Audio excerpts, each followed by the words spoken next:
And for one last time on the day known as Tuesday, May 13th, it is time for the honk. What's going on, everyone? Welcome, Arvonauts, to a Tuesday evening stream. It is our monthly Arvocalist stream, although it is not our only Arvocalist stream this month.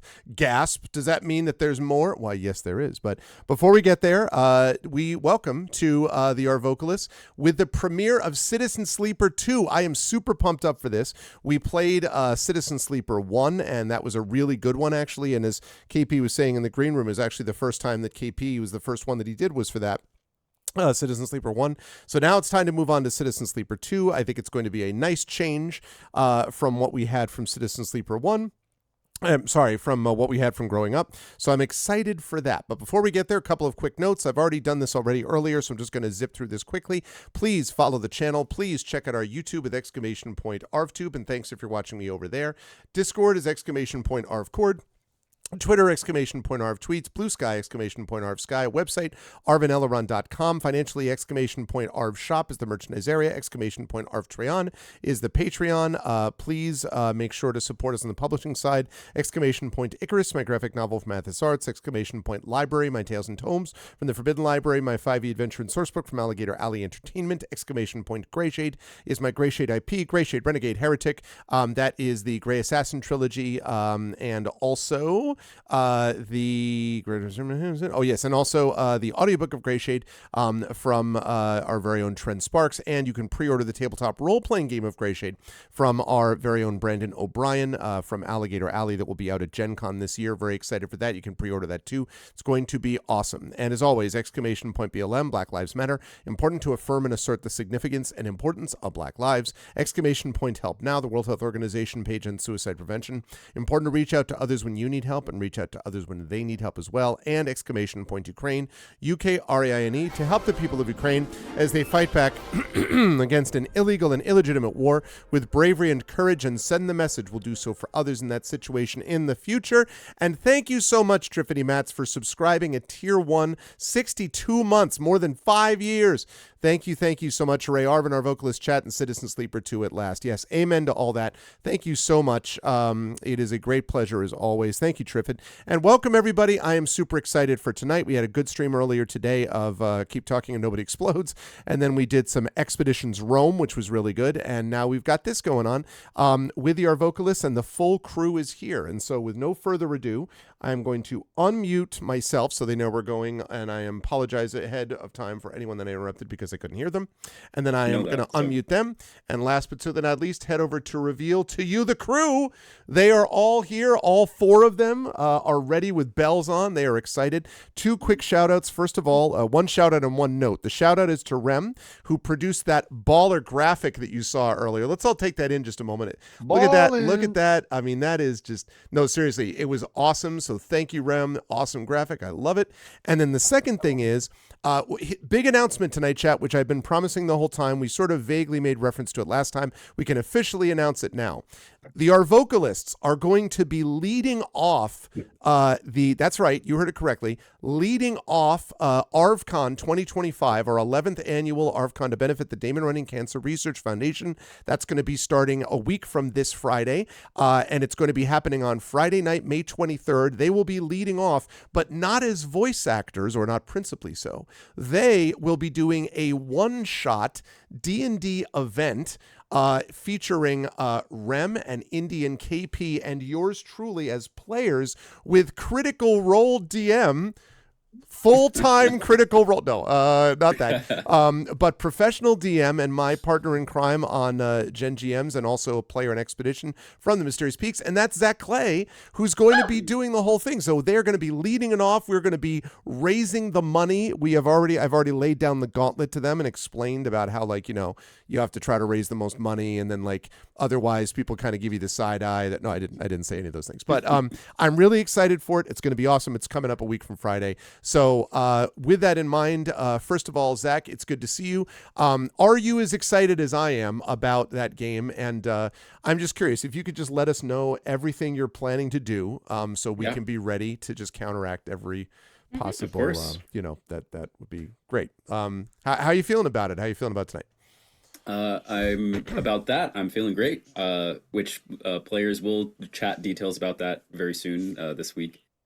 probably the plan is I'll give you details of what we're going to do, and you can go in and make your own character on your own time if you'd like to. I'll also have pre-made ones in case you don't have the time, but we'll figure that out later. It's going to be great. It's also I've DM'd a lot off camera. Obviously, I do it as my job. I'm doing it I did it 2 days ago as my job. The day before that as my job. In 2 days, I go out to another gig. Like it's more than weekly. It's almost daily at this point. But as far as online DMing or DMing that the public could see, this will be my second time. The first time being Critical Role. Is that true? Wow. That's true. That I've can't never be DM'd. true. Really? Yeah. No, that's true. Oh I've my always been a God. player. So primarily in your shows, Greg. I've been a player. That's true. And then on Unmade Gaming and Pod by Night. But I've never DM'd, and my first time publicly DMing was on Critical Role. You know, and then now listen, this one. Listen, Zach. So, you know, you had to warm up a little bit by doing. I had to Critical warm Role, up and a little now bit you're with Critical Role going to get now to the you've real come gig, to our channel, which is this, which is yes. our con. That's. Oh man. Yes. So anyway, no, I'm honestly really excited because this group of people I think will be so great to DM for, and I'll do my best to prepare something special for you guys and also for the audience. Bro, you can run Lost Mines of Fendelver and I will be happy. Yeah. Right? The most basic first adventure. Keep on the Borderlands, Fisher Price, my Maybe. first DM. You know. Yeah. That's funny. Yeah, we'll see. We'll see what I have. But for tonight, I'm very excited for Citizen Sleeper 2. We were talking in the green room a bit before that I think Citizen Sleeper was sort of the series that we started with Rem and KP on. Yeah. And it was a lot of fun, which actually makes me think now that we established that Indy, that means you never saw Citizen Sleeper. Yeah, so this is it's a real pleasure, honestly, in my opinion. And KP and I joined late, and so like I don't know about you, KP, but my major investment from joining so late was just to make sure that Greg fed the cat every day. Yeah. Which led to nothing, incidentally. Absolutely freaking nothing. Yes. And as you can see, there is a cat floating in the Citizen Sleeper. Yeah, there is a cat. It sure is. Listen, Greg, life isn't about always getting a reward, a tangible reward. Sometimes it's just the little joys of doing an act. That's all you need. They literally, KP, was a moment where I was chatting with, and Rem was like, you don't have to get medicine. You can feed the cat. And I'm like, God damn it. God damn it. Real life. Yeah. So needless to say, I'm very excited. And speaking of feeding the cat, I fed my dog, but I'm going to go make sure he's secure. So I'll be right back. Okay. But that's me. I'm here, and I'll return shortly. Zach is here. And while Zach goes to feed his dog, we can go to the aforementioned Feed the Cat, Rem Alternus, who is responsible for this baller graphic that we talked about earlier on. Thank you again for that, Rem. And so Citizen Sleeper 2, do you have any like expectations for where will the story take you? Like, I know you're excited about the cat, but is there anything else you're excited for in this game you're thinking about as we're about to start? I mean, cyberpunk is kind of my thing. As I wear my Shadowrun First Edition shirt, like it's kind of my whole identity at this point. So I'm excited to start this game from the beginning and hopefully fall in love with it to the point where I go back and play the first one, like I did during Banner Saga. Yeah. So I'm hoping that this is my new fixation. So. I love that, by the way, Citizen Sleeper 2's graphic has the cat falling. So get ready. Yep. Floating, oh, yeah. Falling. No, it's totally, they're just drifting comfortably. I notice that it seems rested as it's doing that, which is what cats all freaking do. A quick side note.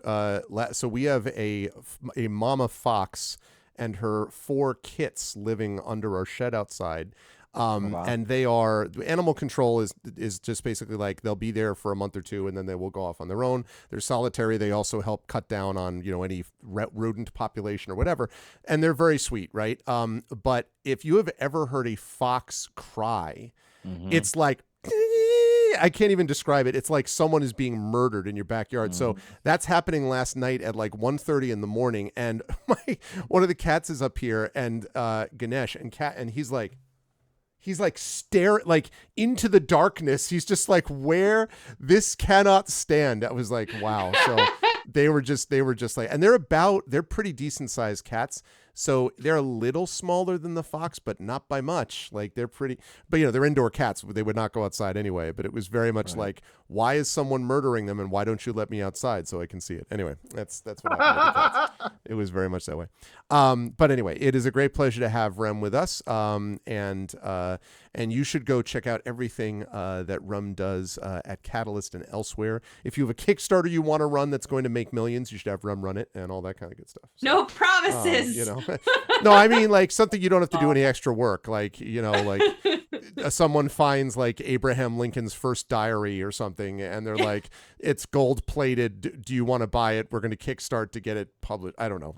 Something you're just like, hi, it's Abe Lincoln's diary. And everyone's like, here, take my money. That kind of thing. Yeah, follow me on socials because I'm doing a lot of cool stuff right now, and I'm getting better about posting what I'm doing. I even have a Patreon level right now that you can join a once a month Sunday morning Sunday afternoon Shadowrun game. Sunday Shadowrun, yeah. So I'm pretty excited about that. I've got 3 players so far. I'm gonna cap it at 6. But I'm excited, and I've been doing industry interviews on my Patreon and industry spotlight posts and stuff like that. So lots of industry news. Yeah, make sure to link that Patreon in there. I think we I don't know if we have it added to your command with your name on it yet, Rem, but maybe just throw it out there. And but it's good to have Rem with us, and it's also good to have the man with the baller lighting set up. Like I fully expect at some point we're gonna cut over and there's just gonna be some like awesome like swirling light thing behind Indy is how it's gonna work. It's gonna be like, yes, I am getting onto the ship occupied by Andor. Why haven't you asked? But of course it's the amazing and awesome Indy. Indy, how you doing, man? How's life in the universe with you and all that kind of good stuff? I think it can officially be announced, by the way, that Indy is going to be headlining our concert at ArvCon again. I know it's, sometimes I've been lucky enough to be able to get someone, and this is a musician living, near Nashville. Okay. Like this is a guy like this is a pro. So like the fact that we have him to do voice acting and music is just, unprecedented. He's talking me up. That's my goal, man. No, how are you doing? How's life in the universe, Indy? How are you feeling about today? Any feelings from you about playing this game you haven't played before? Things are good. I'm living life. Life is good. I have no idea what to expect for this game. I literally don't know anything about it, and just judging from the picture, I feel like we're at a good time. So it's gonna be good stuff. I am excited for it, and always a pleasure to have Indy with us, and also pleasure to have KP back with us. KP, a busiest man in showbiz, but KP is back with us now. We are excited to have him back. And yeah, KP, like we said, you and Rem got started on this, doing this before. So like, how are you feeling about that? And how are you doing otherwise? How's Tricks? Yeah, I mean, more so because of just having a 2-year-old daughter, almost a 2-year-old daughter at this point. Jesus, she almost 2? Is that true? She'll be 2 this August. Oh my God. She's talking now. She's able to string together like 4 or 5 word sentences, and it's wild. Yep. Every day, like I just sort of sit going, where did you learn that? Yep. Like, where did that? I don't remember saying this. Like, where did this come from? Half of it I will attribute to any other parent that knows about this, to Miss Rachel. Miss Rachel has been her guru, her teacher, her mentor, all of her things. But it's the cutest thing, and you just see them growing up, and you're just like, this is all worth it. Like all the effort, everything, just seeing them grow up, be happy. I think that's all I want in life. Yep. And everything I'm doing around elsewhere is just me trying to facilitate and continue to facilitate that. In terms of the game itself, I love this game. The first one was just so atmospheric. What I loved about it is that I think, if I remember correctly, it had a really nice balance between gameplay moments that were really cool, where all of us had an opportunity to help really direct the story in directions we wanted to, and on top of that, and some of them were really like morally hardcore type of decisions, so it really kind of drew you in. And then also there's a lot of really cool characters, so we had a lot of great opportunity as VOs to voice over and try out different voices. So I think that was super cool of it. I don't think maybe Banner Saga could come close, but I felt like more than Banner Saga, this one had more HBO opportunities. I could be wrong. It was like both up there together. I felt like in terms of that work. So that was always super fun. In terms of doing things, so this is something I didn't get a chance to announce in the green room, and nothing's been signed paperwork wise, but it's pretty much this week is going to happen. I am very excited as a photographer to be doing 2 new types of ventures or business models. I will be one of these staff photographers, similar to what I did last year for a LARP called Drakenfest. It's a medieval style fairy-based LARP.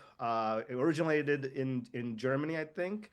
But they will be back again this year. This will be their 4th year. You've been posting pics on that, right? Like on your social media, a lot of them from last year's. Yeah, those are awesome. That was my photos from last year's. Yeah. And then this year I'll be doing that. But on top of that, what's going to be great is on top of covering the event and doing event photography, they're providing me with my own booth, like a 10 by 10 tent, where I can do a permanent studio style setup that people can come in and take private photos with me instead of me having to run around to do photos for people. It'll be in one location. People can just pop in, get that done, which I'm very excited about. And then on top of that, because of the success of what I did last year, there is a brand new LARP that will be starting later this year called Fairy LARP. And I think it's in that Labor Day weekend. Labor Day is the September, like the 3-day September week, like August-September weekend, right? That's right. Yeah, That's Labor Day. Late August, early September. Yeah. Yeah, late August. And I will be the. You mean my birthday? Yeah. Oh, 5 days that's before right. mine. That's right, actually. Yeah. I will be the lead director of marketing for that. Not marketing, media. So specifically, I'll be in charge of the coverage of the event. I will have a photographer and a videographer underneath me. So I'll check you out. In charge of putting the shot lists together, making sure we cover it properly. And I will also, once again, be offering private photo shoots and having a space to do that too. So hoping that these will be successful, that I'll get to do more of this type of stuff later in the future. But if any of you are going or who are LARPers, highly recommend Drakenfest. It's really a fun time. Whether or not you want to, because of me, just go and have fun doing it. And then I'm sure the other LARP is going to be fun. I'm just excited to be a part of it, starting like day 1, I guess, essentially. So that's awesome. Yeah. Wow. Congratulations, man. That's great. That is good stuff. That is good stuff. All right. Well, this crew, the most talented voice crew on Twitch, is about to show you why. So let's kick it all the way live, chat. Citizen Sleeper 2, Starward Vector. Thank you, by the way. Shout out to GOG for giving me this game. I appreciate it. My sister channel has given me a code. So this is the GOG version, Citizen Sleeper 2, Starward Vector. It is installed and we are firing up for the first time. Volume will probably be a little loud. I will pull it down as soon as we know how loud it actually is. Star Wars Vector. Star Wars Vector. Jump over the edge. Fellow traveler. Made with Unity. Click to start. Okay. I will do that. I'm curious if this is going to be a continuation of the same character we were originally playing. I don't know. All right. Main new game. Empty. All right. Let's see. Tutorials on. Yes. Recommended. Safe. Focused on the story. Intended difficulty for those happy to be challenged. For experienced players, no. I don't want to be elite gamer, and also I don't need Fisher Price my first game. So risky is the one I usually do. That's way too loud. I'm aware. I will address that as soon as I can. Okay. Actually, can I? I can't do it yet. So just gonna have to hang in there, chat. I know it's loud. Okay. So let's see. This is what we've got. We have class choices first. So to just sort of give you a basic idea, by the way, Indy. So the premise of this is that in the future, people have gotten these, basically have these clones created of them that they can transfer their consciousness into when their bodies break down. But they can also copy their consciousness over. And occasionally, I'm sure you'll be shocked to hear, the intelligences, the sort of creatures they create by doing this don't feel like breaking down and being used for someone else, and so they escape. What? I know, you wouldn't think so. If anyone's ever read, Do Enter His Dream Like Sheep and all that. Anyway, So when you leave, you're considered basically a sleeper. And they send bounty hunters after you and the whole bit. So in the first game, we play a sleeper who basically escapes to this base where there's kind of a community that's built up around this space base, and over the course of time, we're eventually able to sort of carve out our own way through a variety of things. So the game is basically run by developing certain skills. It's very heavily influenced by the role-playing game Blades in the Dark by John Harper, and so it uses dice to pick certain skills. So the classes that we have are like this. First one is operator sleepers can work with drones and remote machines over local networks to perform corporate resource extraction from a distance. Operators have expertise in working with interfaces and computer systems, but are more physically fragile than other sleepers. Their reboot skill allows them to hack their own systems to re-roll dice, which is a risky but potentially powerful move. Sleepers assigned to operator work are usually cerebral and precise people. So that's one choice. If you roll your dice and your dice fail, you can take sometimes stress to re-roll those dice, and stress, when you get up to a certain level, has impacts on your ability to roll dice in the future, on your ability to all that kind of stuff. So it's a resource you can't just use like at whim. You have to sort of think about balancing it. So one of them is an operator. That's one class. Second class. Did we play operator last time? I think we did. The second out of three classes is a machinist, built to repair and modify automated systems used in corporate resource extraction. Machinists are very skilled engineers, but their isolated work means they often struggle with tasks requiring a direct approach or social engagement.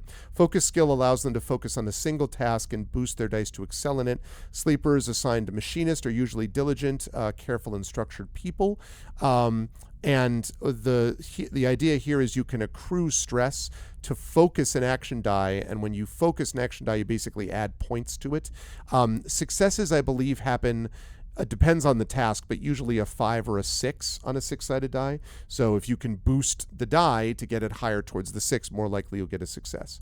So that's the machinist. We have the operator, and then the last class is an extractor.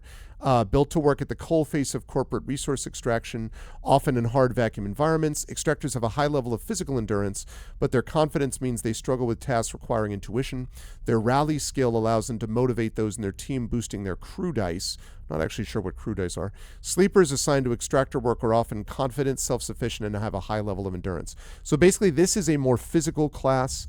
This is a more sort of intelligence-based drone, drone and robot and things like that class, and this is more like hacking into ships, computer systems, rebuilding like jump drives and things like that in ships. That's basically what you have. So, what is everyone's pleasure? I think you're right. We did do operator last time. We had fun with that. I'm happy to do that or do another class. So, all of them sound pretty fun. Mm-hmm. I think machinist or the physical one. I already forgot what it was called. Machinist or extractor? Or extractor, yeah. Okay. Any one of those two. Yeah, my vote is for extractor. The machinist looks cool, but it says it's the only one that has a part of its description that says that they struggle with social engagement, which is like half the game. Yeah, that's true. That's fair. And the reason we're all here. And the reason we're all here. All right, so we're going to be strong person. That's my vote, but I'm good. Yeah, I'm down with that. The operator seems cool too. So this one accrues stress to crew dice, accrues stress to reroll. Okay. And this one accrues stress to boost your crew dice, which I assume, I guess that's a new mechanic, I think, because I don't think we had crew dice in the first one. That means you have in like companions, NPCs or whatever that you can boost. I'm guessing is what that is. Or maybe it was, because I'm wondering what the extractor ability was in the last game. Maybe they changed it. Or maybe it's already in the game in the last game, and we just never saw it because it's an extractor specific. But that's true. Anyway, I'm happy with either one of these. It sounds like we're at like KP. You have a preference, or you don't care? No. I that works too. That's run extractor then. Ram, what about you? Okay. Mine was operator, but I'm happy to be outvoted. Okay, so we have one vote for operator, one vote extractor. and then a couple of people that don't care. Yeah, operator is cool too, especially because you can reroll. But I wouldn't think mind. that my Ultimately- vote is actually extractor. Okay.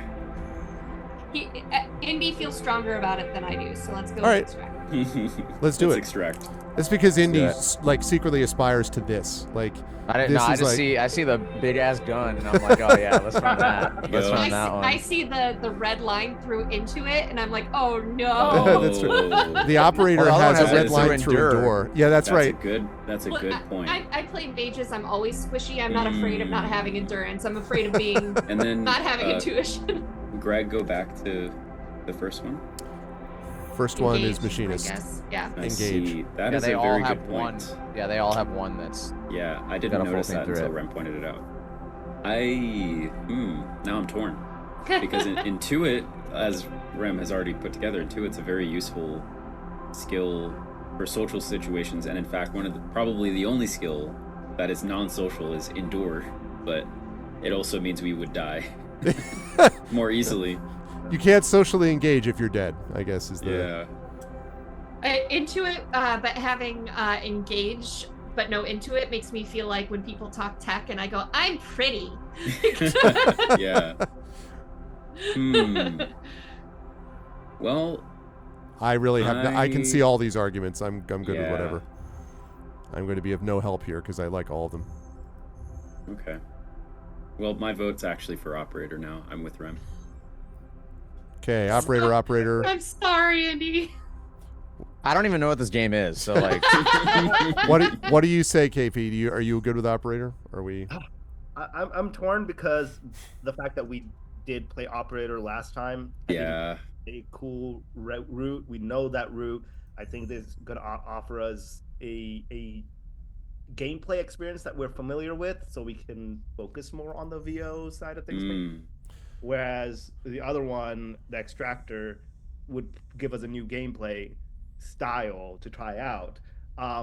Honestly, I feel like I feel that regardless of which one we take, we're still gonna get a lot of like interactive opportunities. Yeah, probably. How do those interactive opportunities go? Whereas I feel like extractor, we might be going on a more aggressive route, maybe something a bit more like military. Kick in the door. Mm. Yeah. Style of a more combative style of conversations with people, more aggressive conversations, which if that's a VO style we want to approach and try out to see how that would go, I feel that would be a cool one. Operator would be much more like of the bartering and the trying to wig, like, you know what I'm talking about. Yep, It would be negotiate. It's really all it is. So I think it's just a matter of like pick one and then I'll pretend I'm more opinionated than I am for a minute. Indy, you got to build Rick. I don't even remember. But like I said, like I don't know anything about the game. So if you guys have the understanding of all that kind of stuff, if I was choosing a character, I would choose extractor. But like we're gonna be able to blow through this regardless, so it doesn't matter. I'm going to be the devil's advocate here in that I'll say let's do extractor because 2 points. One, it'll be a different experience compared to last time. Two, pushing us all in a more out of the box situation. I feel like we're all comparatively not the type to do not that normally. So I think it'll be an interest, especially because I don't have to play it. Greg's the one that's playing it. Great. I'm just voicing stuff. Yeah. I'll also say that motivating the crew is interesting because you have a chance to actually like sort of lead from the front, I guess, in this case. As Stalio points out, John Rambo had no intuition and he did okay. All right, I would Greg, say does it, I'll say this, just whatever gets us playing the game quicker is my actual vote. let's do Yeah, extractor. this is true. This is good. But I say extractor. Greg, if you hover over the skills, does it actually give you a tooltip or no, nothing? It does not, at least not yet. Yep. All right. Well, Rem, I see you. I'm with you, but let's do extractor too. I'm down with it. Confirm class. But look, every time we fail based on intuition, you gotta Yeah, bring it up. you just have to time into your own thing. I'll be your idol. You guys can play the aggressive. I'll play the passive aggressive. Mhm. Okay. All right, so I don't remember if when we did this the last time. I do. So we did would rotate narrators. I Narrators, think, okay. Every Every session? session. Yeah. Okay. I think. So who 'Cause wants we narrator never this really. time? I don't think our character ever really had a voice. No, I think that's right. Yeah. we had a narrative voice. So how about since Indy never got a chance to play this game last time? Yeah, I think Indy should. I'll rock narrator. That's cool. All right, let's do it. So is that what this is right here? Is That's the right. narrator? Yeah, that's Okay, correct. right. Yep. All right. In the moment before waking, the dark space before conscious thought, you struggle to find the pieces of yourself. Usually these pieces come with a particular cadence, each appearing sequentially, like the boot process of an old terminal. First, your body, artificial, compromised, but relaying sense data all the same. Then it's context, the breeze of air filtration, the soft contact of your birth in 0G. Then emotion, coming into focus, coming into your body, bringing with it that first instinct, the one that has framed your past 100 cycles, fear. But that familiar sequence does not arrive. Instead, you're unmoored in space, your body distant, your context silent, even your emotions somehow obscured and scattered. Among all that disarray, only one familiar thing arrives, the fear. It is a scrambled, panicked fear, the drowning fear, the falling fear, the fear that makes you reach desperately for any stable point. It is the fear that tells you something is wrong, something is very wrong with you. So I don't know who this is yet. So somebody just want to take this voice. Wake up, sleeper! Wake up, sleeper! Just kidding. I hope that's right. Hopefully not. Yeah. Wake up, sleeper! The voice whispered in your ear. An act that makes you suddenly aware of your head, pulsing in pain, your body rigid with tension. Sleeper. Familiar name. Mind copied, emulated. A body built, implanted. One person, sleeping until their debt is worked away. A double being made to work, to be consumed, and eventually to be destroyed. A proxy, an emulation. A sleeper. That is what you are. But you escaped. You remember that now. Broke free of your corporate creators. Essenarp? SNARP. Essenarp. Yeah. In search of a future. You cannot remember the details of your escape, but you know the fear has been with you ever since. All of a sudden, you remember you have eyes. And your eyes flicker open. Eyes. Oh. Oh, I forgot I had eyes. Pale eyes and a pale face. Lane. The name comes to you with its own specific sensation of fear, one you recoil from instinctively. I'm going to say, Rem, I'm going to give this to you, and I would say this strikes me as kind of like the smug character from Persona games, who's kind of like the way the way I would describe it is like the corporate exec who always knows more than they're saying, and they're kind of really Mr. Johnson. Yeah. I can't actually. I don't even know whether this is genderless, female, male. I'm not sure yet on this. Sorry to interrupt, A sharp smirk. but this ends here. You search your mind for more than a name. Is this how you reward me for my generosity? Lane is leaning over your horizontal, floating body, looking down into your eyes. I took you in, protected you, gave you a purpose. You try to look away, to the corners of your vision, to find something you understand. Your body does not respond. But I suppose that wasn't enough? He reaches into the pocket of his jacket and retrieves a small vial. This wasn't enough? The vial glitters. This object you know, and have known for a long time. Stabilizer. The drug that keeps your artificial body, your emulated mind, from inevitable decay. The only balm of your planned obsolescence. The liquid rolling in the vial fills you with disgust. Lane pockets the vial. But it would be wasted on you now. After what you have done to this body of yours. He looks at you with palpable disgust. Lane's eyes scan your body, and as they do, you become aware of the wires and tubes attached to you. Those that were meant to free you from your dependence, from the stabilizer, and the control it grants Lane. Don't know who this voice is, so KP, I guess. I don't know who this is yet. You're free, you piece of shit. They don't need you anymore. The voice comes from somewhere behind Lane's head. It is a voice you know. When you search your mind to try to understand why, you only find dizzying darkness. Shut him up. Lane barks the command, and you hear the sounds of impact, of pain, from elsewhere in the room. You try to move your limbs again, and this time you feel a flicker, the twitch of a finger. You feel the extension and compression of synthetic muscle. Free, are you? Lane smirks.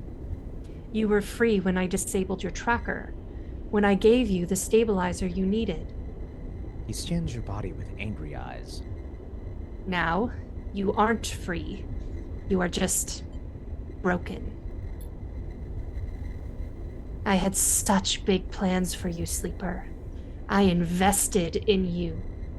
Lane grips your arm hard, and you feel a jolt of reaction. You will the arm to move. But you have ruined all that. Lane speaks louder over the sound of the struggle behind him. I will try to preserve your body, of course. I have my own uses for it. But your emulation? You feel one of his hands searching behind your head. He finds and grips the thick cable running to the port at the base of your skull.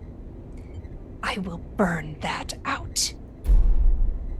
Lane jerks forward, slamming across your body and spinning away out of sight. You feel yourself rolling. The cables plugged you in loop. Cables plugged into you, looping and wrapped around your limbs.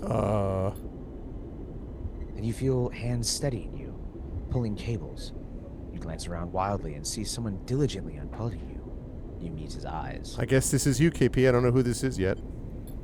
But it's the same voice, I think. Hey, He waves a hand in your dazed face. we need to move. Lane won't be out long. He unloops a cable from around your wrist. Sleeper, help me out here. You blink, slowly. Do you know this person? He leans over you and you feel his hands on the connector, flicking switches, releasing locks. Come on. He tugs the connector clear and pulls you up. You see the room you are in for the first time, filled with tech and terminals, wires waving everywhere, all lit by big windows locking out an impossibly bright, screen-filled street beyond. In the corner, you see a dark shape of a floating body surrounded by a glittering constellation of crimson baubles. Is that blood? Ooh. You are wrestled and shoved towards the door, which slides open in front of you, and then you're out in all that brightness, all that movement, gliding hard towards some unknown destination. Okay. You come to a stop in a dark alley. Sorry, I was just gonna say, what a departure from Rick. Yeah, I know, right? We're not specifically Rick, but the dialogue of that game versus. Yeah, just man. a little bit. I feel like I'm watching a movie. You come to a stop in a dark alley. There you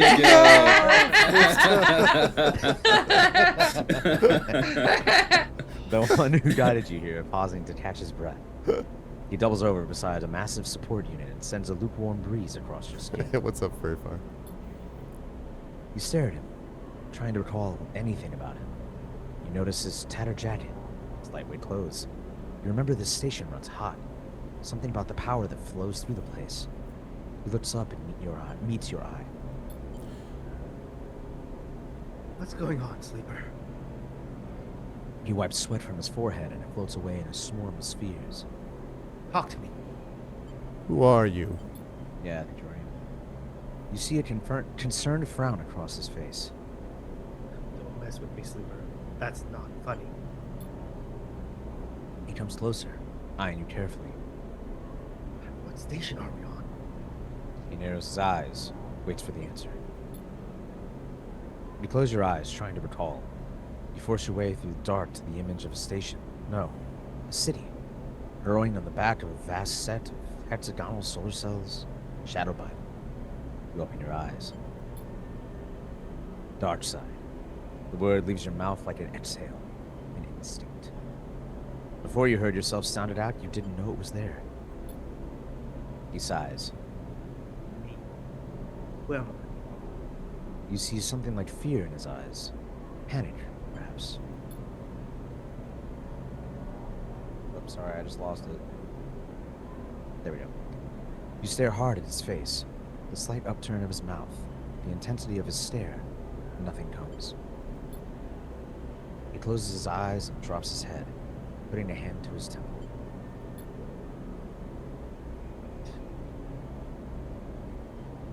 Okay, Say it. sorry, Yeah, KP, you sound really quiet. You sound quiet. I think it's like picking up where it's just like Let me see if I can- it's leveling you. I think so. You come in, it's like Oh, okay. Let me see if I can connect headphones. Yeah, I I feel mean, like I hear the spaceship sounds coming through. Right, Greg. And Are you able to press escape I and can't. enter a menu? At I all? can't. I No? tried. I Okay. have to wait until we get out of this thing, and then I'll cut down on the sound. Let me see if I can connect the headphones. Personal pet peeve to all developers and designers, please give Yeah. us options up front. Like, I cannot tell you how much it drives streamers nuts when we can't do it for like 15 minutes of an unskippable scene. Like, just give us the option and then do new game and you can go whatever we want. But, not A lot of having devs have access to gotten- later is frustrating. They've gotten better about it over the years. But They have, yeah, but not good enough. No, okay. Anyway. Yeah, How about this? I will say it louder for now. yeah. Okay. Is this level good enough for me? If Yeah. it stays like that, yeah. It was kind of being like reboot, like it would Stage get I louder. whisper. think what I was doing is I was trying to be very like in the character moment. And Yeah, I know. Yeah, I don't want yeah, you to yeah. scream. I know. Yeah. I don't have an external. Unfortunately, I'm traveling right now, so I don't have my external mic or something. Okay. Reboot. He is speaking quietly to himself. Lane interrupted the process, and He lifts his head and stares at you. we need to keep going. We need to leave. He turns and kicks off down the alley. Come on, the rig can't be far. So this got to be 0G, I assume. As you are led through the passages and serviceways of the station, you try to recall your life here. Dark side. Dark side. Texture. The temperature of dark side feels familiar, but you struggle to pin specific memories to it. Focusing hard, you recall waking up in these passages, cycle after cycle, the rhythms of the station flowing over you along the crowds. You recall desperation, the slow decay of your body that caused it. Then Lane, those pale eyes, offering you glittering vial, stabilizer, promise of supplying more for your work, a deal he locked you into like a cage. There your memory fails you, but in the dark beyond that moment, the residue of panic, of fear, remains. You were Lane's prisoner, Lane's plaything. You shudder in the cold passage.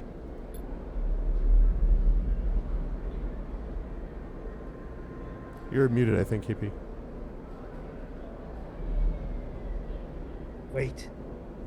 Your guide holds up a hand, and you stop your guide using the wall. Ahead you see the tunnel opens up into a wide open bay, with a few doors leading to cylindrical tunnels, the docks. Watching the rig. He nods towards the docks, and you see one of the doors has a couple of figures flanking it, one covered in ornate tattoos, the other with bright silver implants along their cheekbones. Ubo, Lane's guys. He looks at you and shakes his head in frustration. It's not coming back to you, is it? Something catches your eye, and you see he is playing with a coin, nervously turning it over and over in his fingers. He sees you looking at him and slips it away. He places a hand on his chest. I'm Seraphim, all right? He looks pained when he speaks. Lane, he was our captor. Both of us. We did this so we could escape. I like that it's got a little bit of just a very brief personality line down there. Troubled, stubborn, and on the run. So you get like a little bit of a... Yeah, it's like the ones Yeah. you give to us. Yeah. We needed to reboot you. Break your dependence on stabilizer. He pauses. You know what that is, right? You nod meekly. Lane interrupted me back there. Reboot didn't complete, and He sighs and shakes his head. I can still make this work. He looks back at the docks. I'll lead them away. You get the docking bridge open. If we make it to the rig, I know how to get us in. Got that? He searches your face for a sign of recognition. What's the rig? Yep. Seraphim looks annoyed. A ship. Our ship. At least it will soon will be. Lane assigned it to us when we were on jobs for him. Get that door open. He pats you on the shoulder. I know you can do this. Seraphim kicks off hard and glides into the docks. Over here, shitheads! He bellows to the guards as he barrels through. They immediately push off from the wall, giving chase. Oh, okay. So during scenes, you may encounter skill checks where you can perform certain actions using your skills. Like the dice actions you'll encounter later, skill checks can have a positive, neutral, or negative outcome. The better the rating of your skill, the more likely you will succeed in a check. The odds of success are displayed when you select the check. You can see more info in the guides section of the pause menu. Funny you should... Ah ha ha! Let's go! Finally, I can do something. All right, so we're going to drop the music. That's better, right? Yeah. So music level and ambient SFX are down that way. Also, I'm going to put scene text up to large to help our amazing crew. Hey, okay, that's better. My. All right, so basically what this says is if we're going to do this hack the door, 50% chance we're going to get a neutral effect, which probably means it'll open, but that's it. 50% negative, which means it might not open or something bad will happen. Break the seal, engineer, 25% positive, which means it'll get open and something else good will happen. 50% neutral, it'll just open, and then 25% negative, something bad happens. So I think because of the nature of who we are as an operator, the engineer probably is the best way to go, is what I would say. Did we choose about operator this. or extractor? I mean extractor, sorry, I beg your pardon. Yep. But still, like, if we were an operator or a machinist, probably this would be better. But because we're this, it's like, because as Indy said, you have to, like, kick Do you ass have and to take choose names. one of these? Like, Yes. is that a required thing? Okay. Yeah, Yep. in these kind of scenes. Then, it's a no-brainer. We go for that. Okay, neutral All outcome. right. So, Cool. You shift to the central access panel and wrench it open. You stand over the mechanism, looking for a weakness. Somewhere nearby, you hear more shouting. You reach in and grab the main latch, straining as you bend it outward. The seal releases, and you drag the door halfway open. It screeches in its metal frame as you pull. oh, I was waiting for Go, go! Seraphim flies past you, through the doorway into the docking tunnel. You turn to see two guards approaching fast across the docks, and quickly glide after Seraphim. Seraphim's already at the rig door, inputting an entry code. The rig's door scissors open, and you both rush inside. Quickly! Seraphim grabs you by the arm and drags you up to the cockpit, the ship's layout hazy in your mind. He dumps you into a flight seat and straps himself into his own. You see him tap a series of buttons as he does, talking to himself. Come on! The rig's drive rumbles into life, and Seraphim slams a button on the console. You feel the force of the ship's acceleration as it pulls away. and then suddenly, they told me they fixed it. Oh, nice. That's our ship. Let's go. Yeah. See ya! We have abandoned the dark side. We win. Okay, so Back to rig. just a quick note. So, Indy, if you look at the top here, so these are the dice that we have. Okay. And at the beginning of the game, as your energy levels go up, you get a certain number of dice. As this energy drops, you get fewer dice to roll. So at the beginning, we have this 5 dice, which I think is just our starting position. Later on, we're going to want our energy to be as high as possible because that's what gives us more dice. The fewer dice you have, the fewer chances we have to get successes, and also the fewer things you can do in a turn, before you have to go back basically and restore or rest or do whatever's necessary. And when you roll randomly, you have some of these which you can basically slot in. So 5s are going to be successes in most places. 3s usually are like, they might be successes, they might not. And then 1s and 2s are usually not going to be successes, although there are certain cases where you're supposed to get a certain number. So sometimes they're looking for a 1 or a 2. So Got it. Oh, sorry. Yeah, sorry. Yeah. As the ship glides I'm sorry. into I'm place- sorry. I didn't mean to interrupt. Anki Dust tells me I'm wrong. In Citizen Sleeper 2, you always start with 5? Okay, I didn't know that. Okay. All right, so that's different. Sorry. Go on. There you go. As the ship glides into place on the connecting bridge, its automatic systems nudged there by the port's docking protocols, you feel a sense of relief. Seraphim burned hard out of Darkside, and you dropped in and out of consciousness in your seat as the rig made its way across the belt. But now, with open space between you and Lane, you feel fresher, more awake. Seraphim breaks the silence. We're good, sleeper. His eyes don't leave the monitor, and you realize this part of your escape is routine for him. You and he must have docked the ship countless times in your ward for Lane. Problem is, you don't remember any of them. We made it. He whispers, closing his eyes and letting out a sigh. I feel that's one of those, like, you know, what are we supposed to say? Like, I feel like we certainly did. to try to get some Yeah. more discussion out of the guy. All right. We certainly did. He turns, and you see a pained look on his face, as if remembering something difficult. Have you said this exact thing to him before, in the same situation? I might as well keep going then. Seraphim, are you okay? Seraphim, are you okay? Are you okay, Seraphim? He looks at you, chewing one side of his lip, searching your face. Really? He puffs. Seraphim reaches up, flickering through a set of switches in a practiced fashion, completing the shutdown. You watch, a little frustrated with your own uselessness. Running the rig, you realize, is just another thing you've forgotten. A clunk that runs through the walls of the ship is followed by a short percussive alarm tone from the pilot's console. Docking complete. Seraphim gets off from his seat, twisting as he glides past you towards the back of the cockpit. His hands find the rails on either side of the door and he pauses, facing into the corridor beyond. I swear I thought he got shot or something. He turns back to Made it you. out see. He turns back to you, backlit in cold cyan. Good color. We need a plan. He glances around. Lane's not going to let us. Lane's not going to let us slip away quietly. He sighs.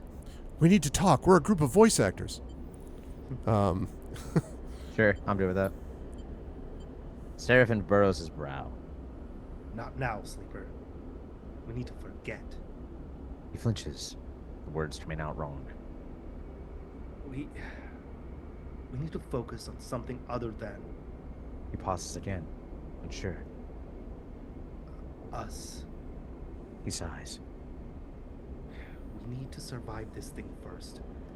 Then maybe we can talk. I feel like that isn't fair. Yeah, I don't, because it's that thing where it's like, okay, I'll just randomly, like the classic in the game, I'll trust you for the first half hour, even though I don't know who, you know. Yeah. That isn't It's up to fair. you guys. Whatever feels natural. Oh, Seraphim's eyes flash. what isn't fair, sleeper, is that I just gave up everything for someone who can barely remember my name. He tenses at his own unexpected anger. We are not doing this. He slams the metal of the cockpit wall. Not now. Fair enough. He closes his eyes and looks down. Just let me think. He fixes you with a stare. I need to think. Old habits die hard, huh, Andy? I saw that Ace Attorney wall slam. I was you like, did. it's exactly. I was like, it's the perfect moment. Here we go. I got stuck on he closes his eyes and looks down. Yeah. Yeah, that's not quite right. Yeah. What, drops his head? Is that what that's supposed to Yeah, say? yeah. He That's supposed- closes yeah. his eyes and just drops his head is what it should Well, say. yeah, but- I or just more so imagine that the eyeball you can't, movement. or yeah, you can't look while you are closing your eyes. But yeah. anyway, We have bought ourselves some time. He glances through the cockpit window at the blinking lights of the station. You may not remember Hexport, but I do. There are plenty of opportunities here for us, if we can keep our heads down. He turned back to the corridor. That's what we'll do. Hexport, huh? Just vibing to this. Yeah, the music is. I'm digging the music. Yeah. He pushes off and glides towards the main lock, and you follow, pulling yourself along hand over hand in 0G. already emptied the tank on this thing. He slaps a hand against the ship's inside. Nice, JP. So, yeah, that's following your lead, bud. So, we need to refuel, and that won't be cheap.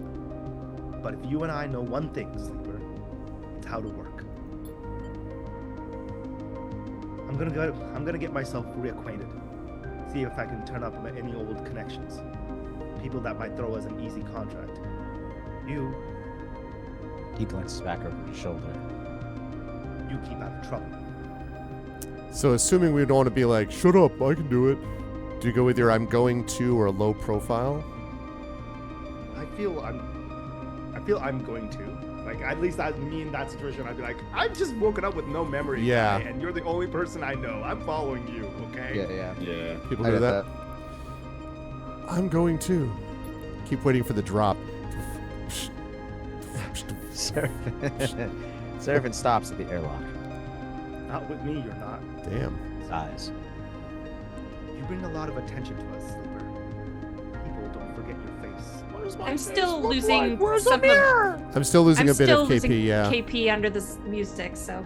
Yeah. Ah, I was gonna suggest turning the music down a little bit anyway. Maybe how about this? Let me try the microphone on the headphone. Okay. How is this sounding? If Oh, can you good. do that? Can you talk some more? Yes, I can talk. Let me go back to the top, the one with the earlier, and let me see Yeah. if that sounds better again. It's louder. It's definitely louder. It has Quality's worse, a, but it's louder. Yeah, the quality's worse, but more so that it almost has like a filter on it that makes Yeah. it seem like you're talking through You are a Seraphim. speaker, Yeah. which it works. It works so for this. Then. Yeah, that's Okay. true. yeah, Okay, but it's coming through the headphones, so sorry about Okay. this. Okay. no, it's good. Bring a lot of attention to us, Sleeper. People don't forget your face. Stopping the reboot halfway through, Where on? and the next one. No, I went back and He went did back the two earlier- sentences. okay, just do that thing. okay. I was like, wait a minute. Okay, sorry. He pulls a worn crew jacket from a locker and starts pulling it on. We don't know what that did to you. He jams an arm into his sleeve. I don't want you passing out. He stops. Nobody puts baby in the corner. Yeah. Don't baby me. So don't baby me is the aggressive one. I'll be fine's like, it's no problem, and I'll take both of us. Like, we can do it, champ. You know. I Kinda feel like it'll like, take both of considering us. we went extractor, feels like The don't baby me. I feel that matches the. Either that, or it'll take both of I us think, because the it's just boosting morale and stuff like that. yeah, I think because the it'll take both of extractor is us. all about the crew, right? So Okay, fair. Yeah. it'll take both of us. Aha. Seraphim sighs. You're right. Damn Let's right. go. He grabs another crew jacket and thrusts it at you. Just put the damn hood on, will you? You take take it. both. And slip it on. You take it and slip it You on. take it. You take it. You take that. You slip this on. Take it Wow. like a bitch and slip it out. I wonder. So it seems like we actually unlocked that path, because I wonder if we would actually be out on our own. If not, It's a good question. Yeah. don't know. Do we just like shut up, or do we? No, he's morale, right? So thank you. Yeah. hmm Seraphim nods. He stabs at the button to open the lock. The inner door hisses open. Seraphim glides through. Wait for a little bit, then leave. Anyone looking for us will be looking for two people traveling together. He looks at you in your worn crew jacket, a limited disguise for what is clearly a sleeper. this writer really likes to describe people gliding. Yep. Yeah, I've there's a noticed. lot of gliding. There's a lot of gliding. I mean, it's 0G. Zero G. Oh, Zero G. I suppose. We meet back here later. Any trouble? Same thing. Meet here. He surveys your disguise again and shakes his head. This is a shitty idea. He gives you one last look. Maybe find yourself something to eat. Suddenly you recognize Seraphim's instinct to look after you. Flash of a relationship now lost to the reboot. They boinked him. Sorry. Hey, yo. Catch. Seraphim throws a handful of something towards you. You manage to grab the particles, and when you open your hand, you Projectile. see a stack Right. of cryo chits. Cryo chits. Those should get you some food. We'll need some more fuel. You'll need. Those should get you some food. We'll need some more fuel and supplies. He grimaces. That means odd jobs on the station for both of us. I see some cat petting in our future. Yay! Seraphim kicks off and glides down the docking bridge once again. Mhm. Don't go too far, all right? As he shouts as he leaves. Take it slow. You kicked the ship into hyperspace. I'm out! Peace! And with that, he is gone, leaving the connecting bridge and heading into Hexport's docking concourse. We wait for a moment in silence. Interesting. So do we think more about Seraphim, Lane, or make a plan? To now, obviously I do want to eventually know more about Seraphim, but me personally, I'd like to know more about Lane or make a plan. So... Rem, any choice on your end? Lane. Go for it. yeah. Make a plan. Run it. I'll return in a minute. Okay. No. Okay, fine. I'll stay here. The airlock suddenly seems all too quiet. Lane had a way of lowering the temperature in the room, bringing all the attention you focus on his target of choice. You don't remember thinking of him as a protector, savior, but you know you once did. And all you know him now is a pursuer, a tormentor, a nightmare. You shake the thoughts from your head and pull the jacket tight. Let's see what Hexport has to offer. You kick off and glide into port. More gliding. Yeah. All right. Take a shot every time glide. glide, Oh, glide. no. All right. No. So, welcome to Marty Citizen Trump. Sleeper 2 Starward Vector. The game runs in cycles during which you can perform actions with your dice, use cryo to buy food, fuel, supplies, and items, progress clocks towards new scenes and events. You can review tutorials at any time in the guide section of the pause menu. So, these are supplies. The cryo is basically money here, as you might expect. And so you go around to different places. Right now, we don't have any active drives. Those are basically quests that we have right now. We don't have any of them at the moment. So we've got the rig. This is where we're starting from, and that's our resting place. So we've got Hexport docks, busy way station dock. We've got Hexport exchange, way station goods. I think that's all we have to begin with, unless I'm missing something. But I think so. All right, so docks or exchange? What do you think? I think docks makes sense, unless we want to get food first, which I believe would probably be at the exchange. Also, just as a pointer, the counter for our resources is cut off at the bottom, so I can't see what the number of resources Oh, we have. yes, I shall address that Just problem. pointing. Ooh, KP, do you remember one of those icons looked like panties? Oh, yeah, that's right. What was I it think for? those were the mushrooms. It was The mushrooms, mushrooms. but the little tiny icon looked like panties. Yeah. Well, yeah, no, we listen. That's a valuable resource in the future. Okay. I think that should do Mushrooms it or now. panties? Can you see it? Yes. Because there's not a lot. Yeah, no, It's yeah. pretty much the No, same. no. Okay. All right. So what do we say? Docks exchange. What do we say? We said docks, maybe, or we. Yeah, I mean, I feel like docs would probably get a lot of information. So let's start there. We're not starving for energy yet. As long as we get Yeah, energy it's before the we head closest back. thing. Yeah, it also All makes right. sense that we go through it. In Citizen Sleeper 2, you perform actions by assigning action dice to them. The higher the dice you assign, the more likely you'll succeed in an action, but your dice will be modified by your skill. Your skill modifier for the action is displayed on the right and will reduce or increase the value of the dice assigned to the action. Like skill checks, dice actions have 3 outcomes, positive, negative, and neutral. Each action is also rated safe, risky, or dangerous based on the outcomes it has. The more dangerous an action is, the more significant both its rewards and consequences are. So we could, let's see, chat to crew. Plenty of crews milling around the docks and moving cargo. They could be a good source of info. It's risky. It's dangerous to explore the docks. Exploring is both thrilling and intimidating. So if we're going to do that, we would want to do something that definitely is like, you know, that definitely has a strong, chance of success. And then the Hexport connections, and this down here is a clock. What you're trying to do is fill this clock, and every time you complete one of these successfully, one of these, or one or two of these sections will fill. You want them to be filled so that the next stage of the story or the item you're going after or whatever is filled. So you know, if you want to start with something simple, we could go with like chat to crews.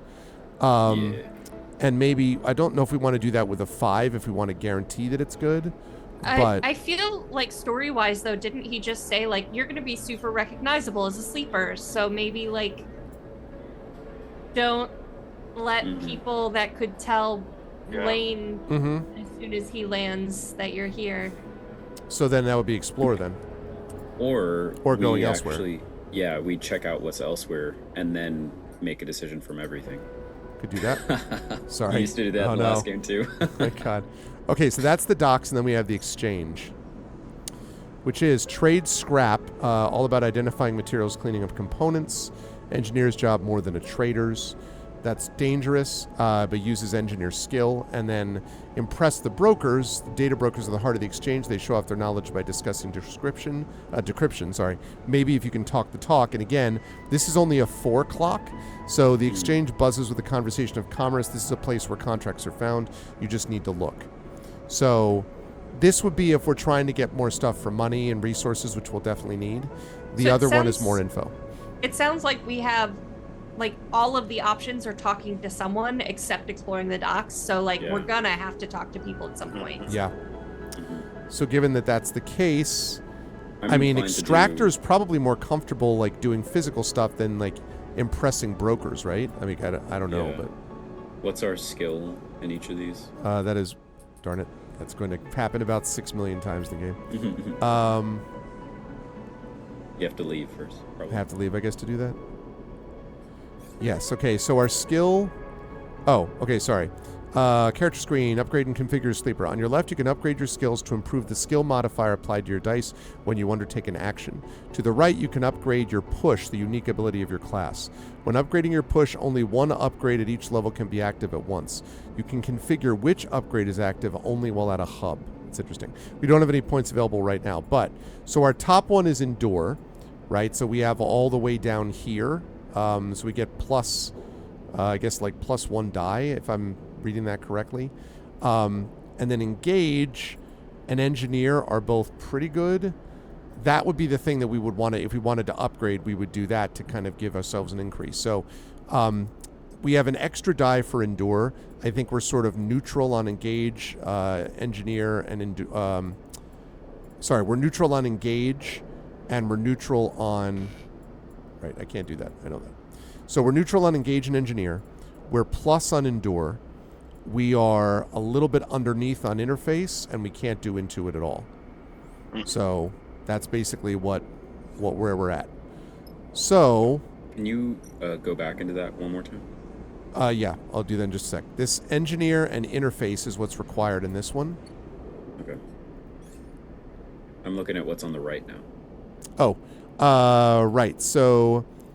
Yeah, -1 crew stress unless full, +1 to affected crew dice. So all this stuff is basically boosting our crew.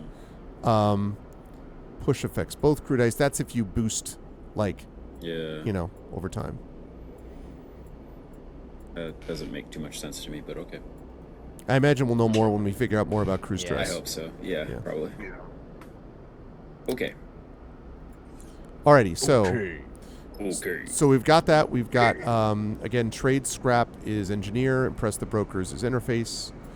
And then over on this one, Engage, I think was decent, and then Intuit we can't really do.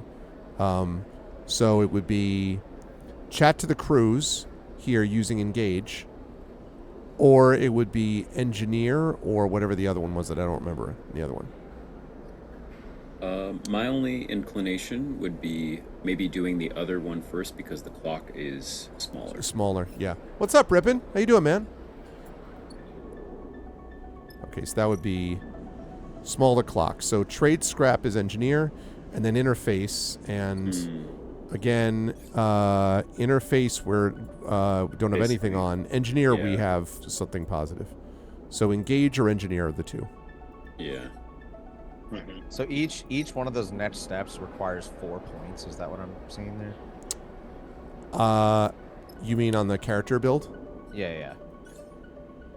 I guess so. The number I think 4 that's next to right. it? I think that's right. You would need 4 points to upgrade it. Yeah. Okay, got it. Okay. Or these one are each 2 points, like to upgrade these. So yeah. Good to see you, Rippin. Okay, so engineer engage. Endures are best. Engineer engage is decent. Interface is meh. And intuit, no. So we could engage. I mean, like this sounds like, we move cargo around. Like that's a thing. Or were we going to do the one with the shorter clock? Oh yeah, I'm sorry. That's right. And if we're going to do the one with the shorter clock, that would be here, and that would be we're better at engineer, but it's more dangerous. Right.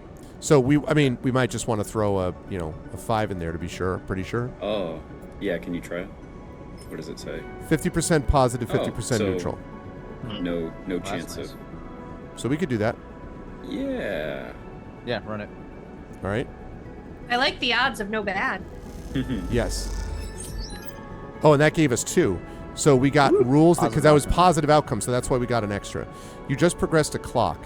Clocks track your progress towards both positive and negative events and can be filled by performing something I don't know because it turned off. Okay. So we've already got 2 of them filled. So we could keep going with engineer, except it's dangerous as opposed to risky. If we do this, we have a 75% chance of getting it through, but a 25% chance of, yeah. Or we put this over here. That gives us 50 neutral, 50 negative. So honestly, and that's why, because we don't have really an interface skill, because we don't have any points in it. So because of that, it means that it just automatically goes to a 1, I think is what that means. So that means clearly it's got to be this if we're going to do this clock. Okay. Yeah. You see what I mean? Yep.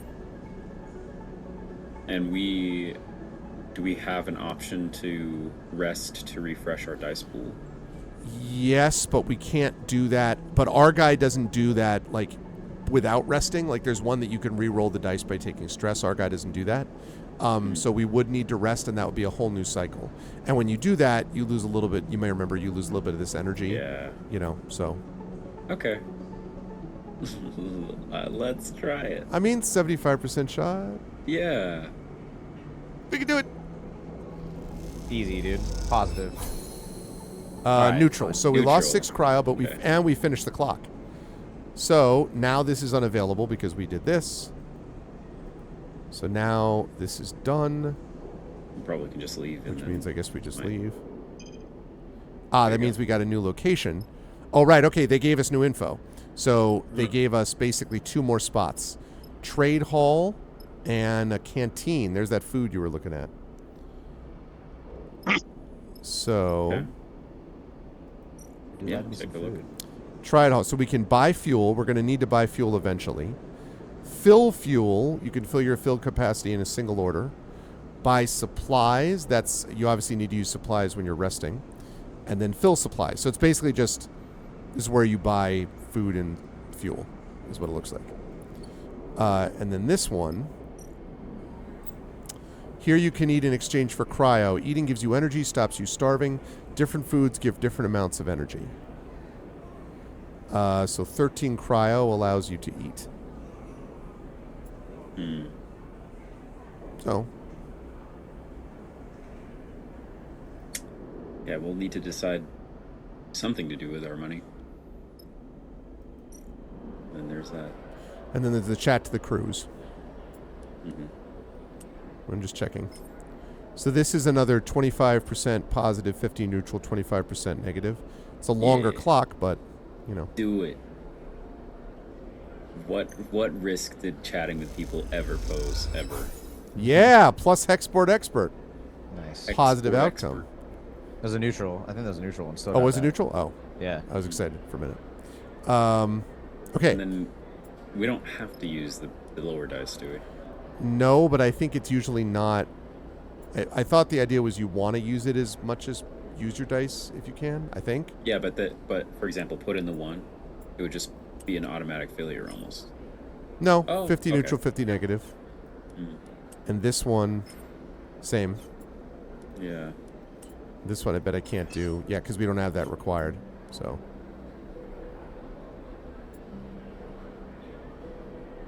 So,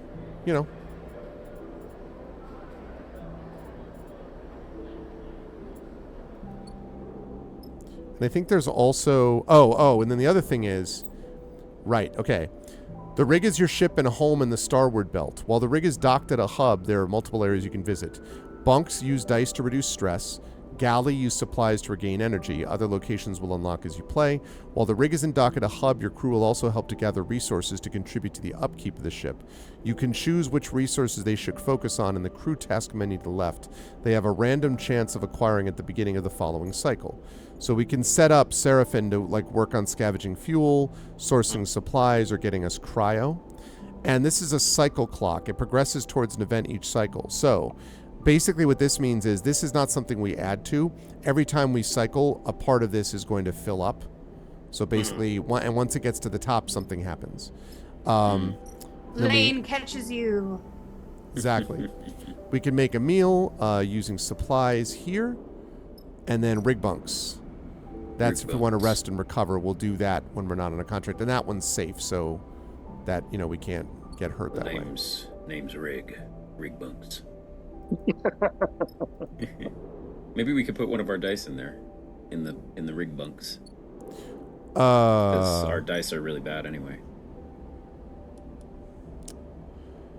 Helps you reduce stress, though. Do we have stress yet? I don't think we have any stress. I see. Never mind. Explore. So, what do you think? Well, we got to spend the cryo and keep or use our dice, so...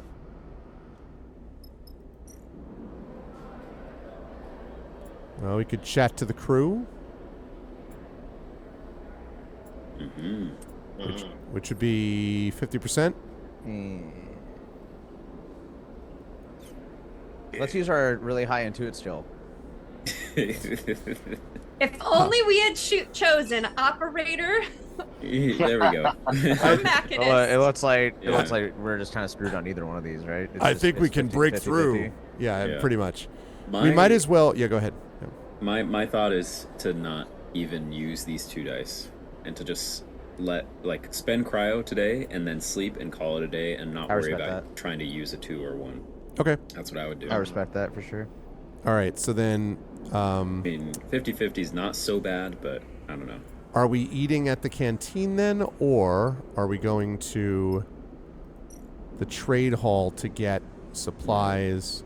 We have enough, cryo to fill fuel. I don't know whether we need fuel right now. We're going to eventually need to get it, I guess, but... Because we don't have any fuel at the moment. I'm not sure...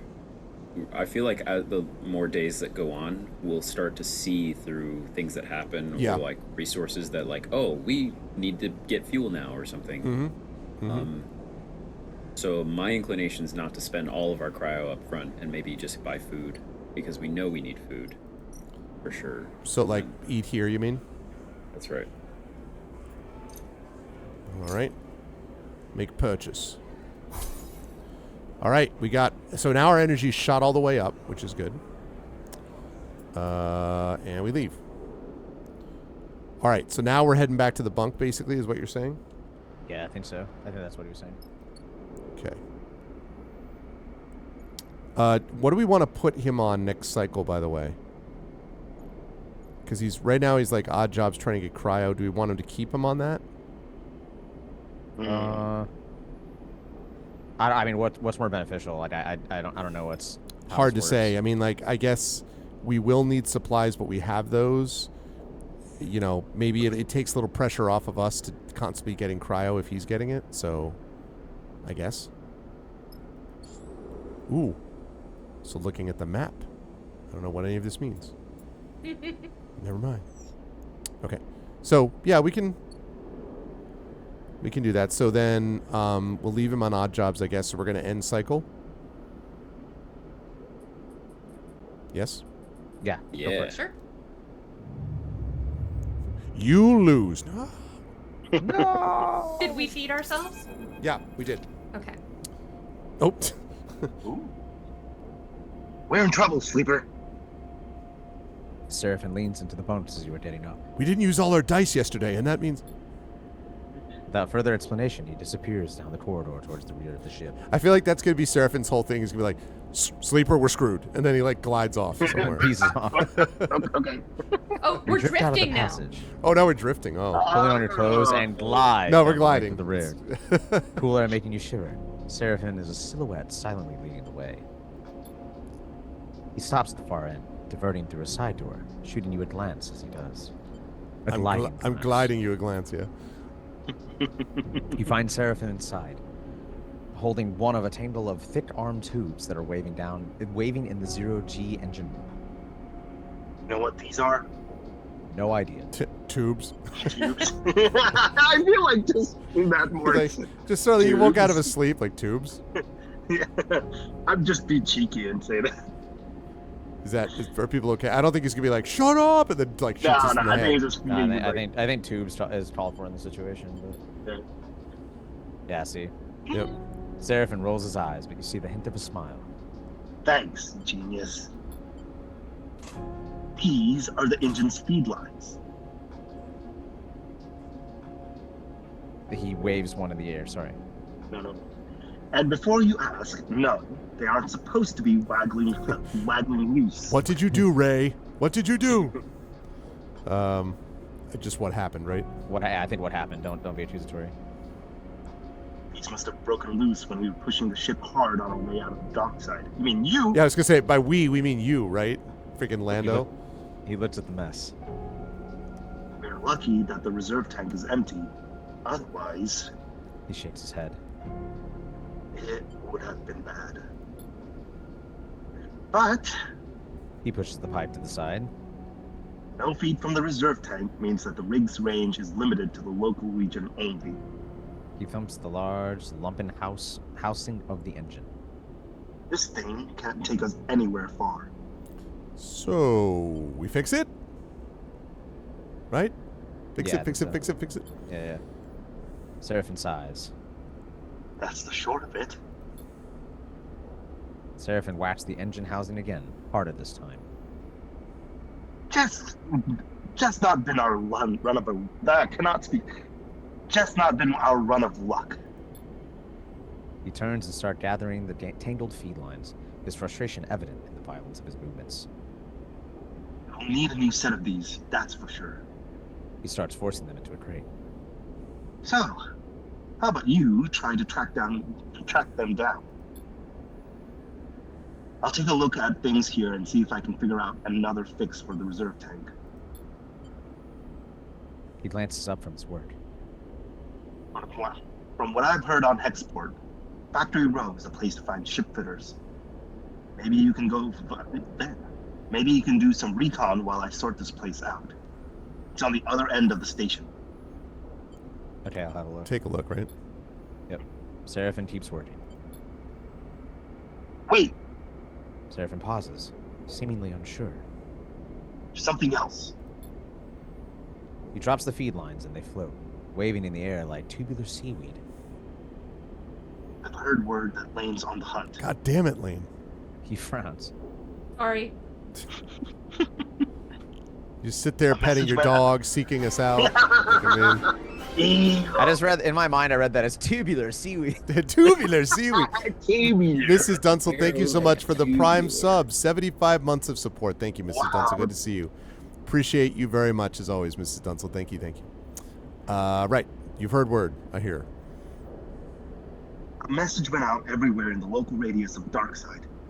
He's looking for us. Is that a... Shit. Well, shit. Yeah, I think it's shit. You said it. Seraphin sighs. Which is why we need these feed lines. Give me those feed lines. I'm gonna try to work something out. Maybe I can improvise a solution. I don't know. He looks down, with his eyes closed. His eyes closed. I'm no ship fitter. I read shoplifter. I'm no shoplifter. I mean, if you were, it'd be easier, man. Just go get us some Every time tubular I saw seaweed. that word, I thought it was shapeshifter. But while I do, you go hunting. See what you can turn up, okay? He smiles a weak smile. Get going. Weak. You leave the engine room, the clanking sound of Seraphin's cleanup efforts echoing through the ship.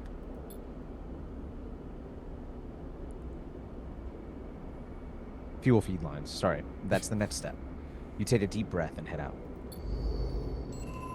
Okay, so you've discovered a drive. Drives help you track and choose your objectives in Citizen Sleeper 2. The arrow button in the top left opens the drive menu where you can choose which drive to track. Once a drive is tracked, a yellow marker will be placed above any location that relates to that drive. Drives come in two types, major and minor. On completion, a major drive rewards 2 upgrade points. Yeah, this is one of the ways that you level. And a minor rewards 1. Keep an eye on the drive menu as you progress to see what new opportunities and objectives are available and track those you want to pursue. So, we have a drive, which is to escape the hexport. So we're obviously going to toggle that, because that's the only one we have right now. And you can see we've got one of these. Basically, we have until the top before lane shows up, I think is what that tells us. So, all right, we got a new location as well, which is over here. That's Factory Row. So we can search the row to find the ship fitter. That's Intuit, though, and we suck at that. We could haul materials. If only. Yeah. Yep, we can get the trusted supplier if we want to find a ship fitter. I mean, listen, so here's the thing, right? We have Endure, so if I put a 3 there, because of our Endure, it goes up to 4, which means that we have 25% positive, 50 neutral, 25% negative. If we put the 5 on danger? Because it's like the results would be very bad comparatively if we fail it. Specifically about the results. I see. Right. Yes, Whereas this one, we put that in, it goes up to 6, 100% positive. Like, we're guaranteed to do very well. So we could do that, and that would guarantee it. We just don't want to blow all our 5s. But we do have a 3 and a 4 out here, so, you know. We could do a 5 and a 4 to guarantee it. Right. That's true. I mean, it's probably worth doing 1. 3. I think we should try the 3, maybe. That one definitely gets it. A 4 gets us up to 5. That's 50 positive, 50 neutral. So yeah. Yeah, I think we should try the 3. Because if we can nail a 3 here, then that saves us a 5, a 4. Okay. In other situations. We cool with a 25% negative? The fact with 25% on a danger, though. Yeah, that's the only thing. That's the only thing. Like, if this wasn't a danger, I agree 100%. But if I just don't know how bad a danger is. Like, I don't. You're blown out into space. Roll credits. Do we just lose? Like, the end. Thank you for joining us for Citizens. We'll see you at Citizen Sleeper 3. Okay, so maybe we do. Because that's a 4. You know, I mean, we still have the 5s. Do you want to do 2 5s? Or do you want to do a 4 or 5? Like 4 and 5. Is that? Yeah. Okay. Yeah, I think 4 is fine. Let's start with that. This gives us 2. Hey, positive. Yeah, Trusted supplier. We got +2, and we got more cryo. So all we need is 1 more of those, and then we're golden. So now do we do that to get the 4, or we want to definitely do it so we get this? Yeah. Yeah. Let me just secure. All right. Whoa! I couldn't have expected. Whoa. All right. We did the thing.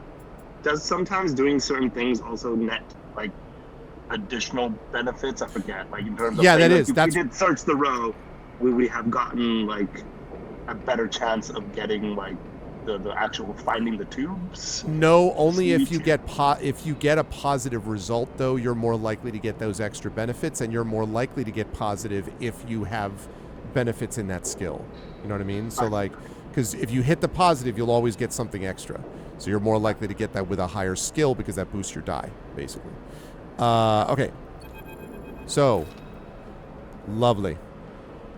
Factory Row howls you glide through its cramped passages. Whatever its many bays and rooms once were, they now serve as containers for industry of every kind. Worrying manufacturers. Manufactories? I guess. Manufactories? I think it's like one of those classic sci-fi mashup words. Like, it's both of them. The double speak. Worrying manufactories precisely engineered components with rapidly shifting arms, while while strappers hammer incessantly at Ben's ship. I just looked over to see Core Hammer. 25%. That's like what? 1 in 10. Do it. Like I don't think that's how. It's pretty The good. math does not math. I don't think that math's that way. He's a friend of mine. This is what you're gonna get whenever he's here. Got it. The Everywhere you worst look, there's advice. energy and activity, for good reason. Netsports itself is built on the derelict fragments of a solar reflector, and even the small amount of energy generated by its remaining mirrors is enough to power the city of machines. That's cool.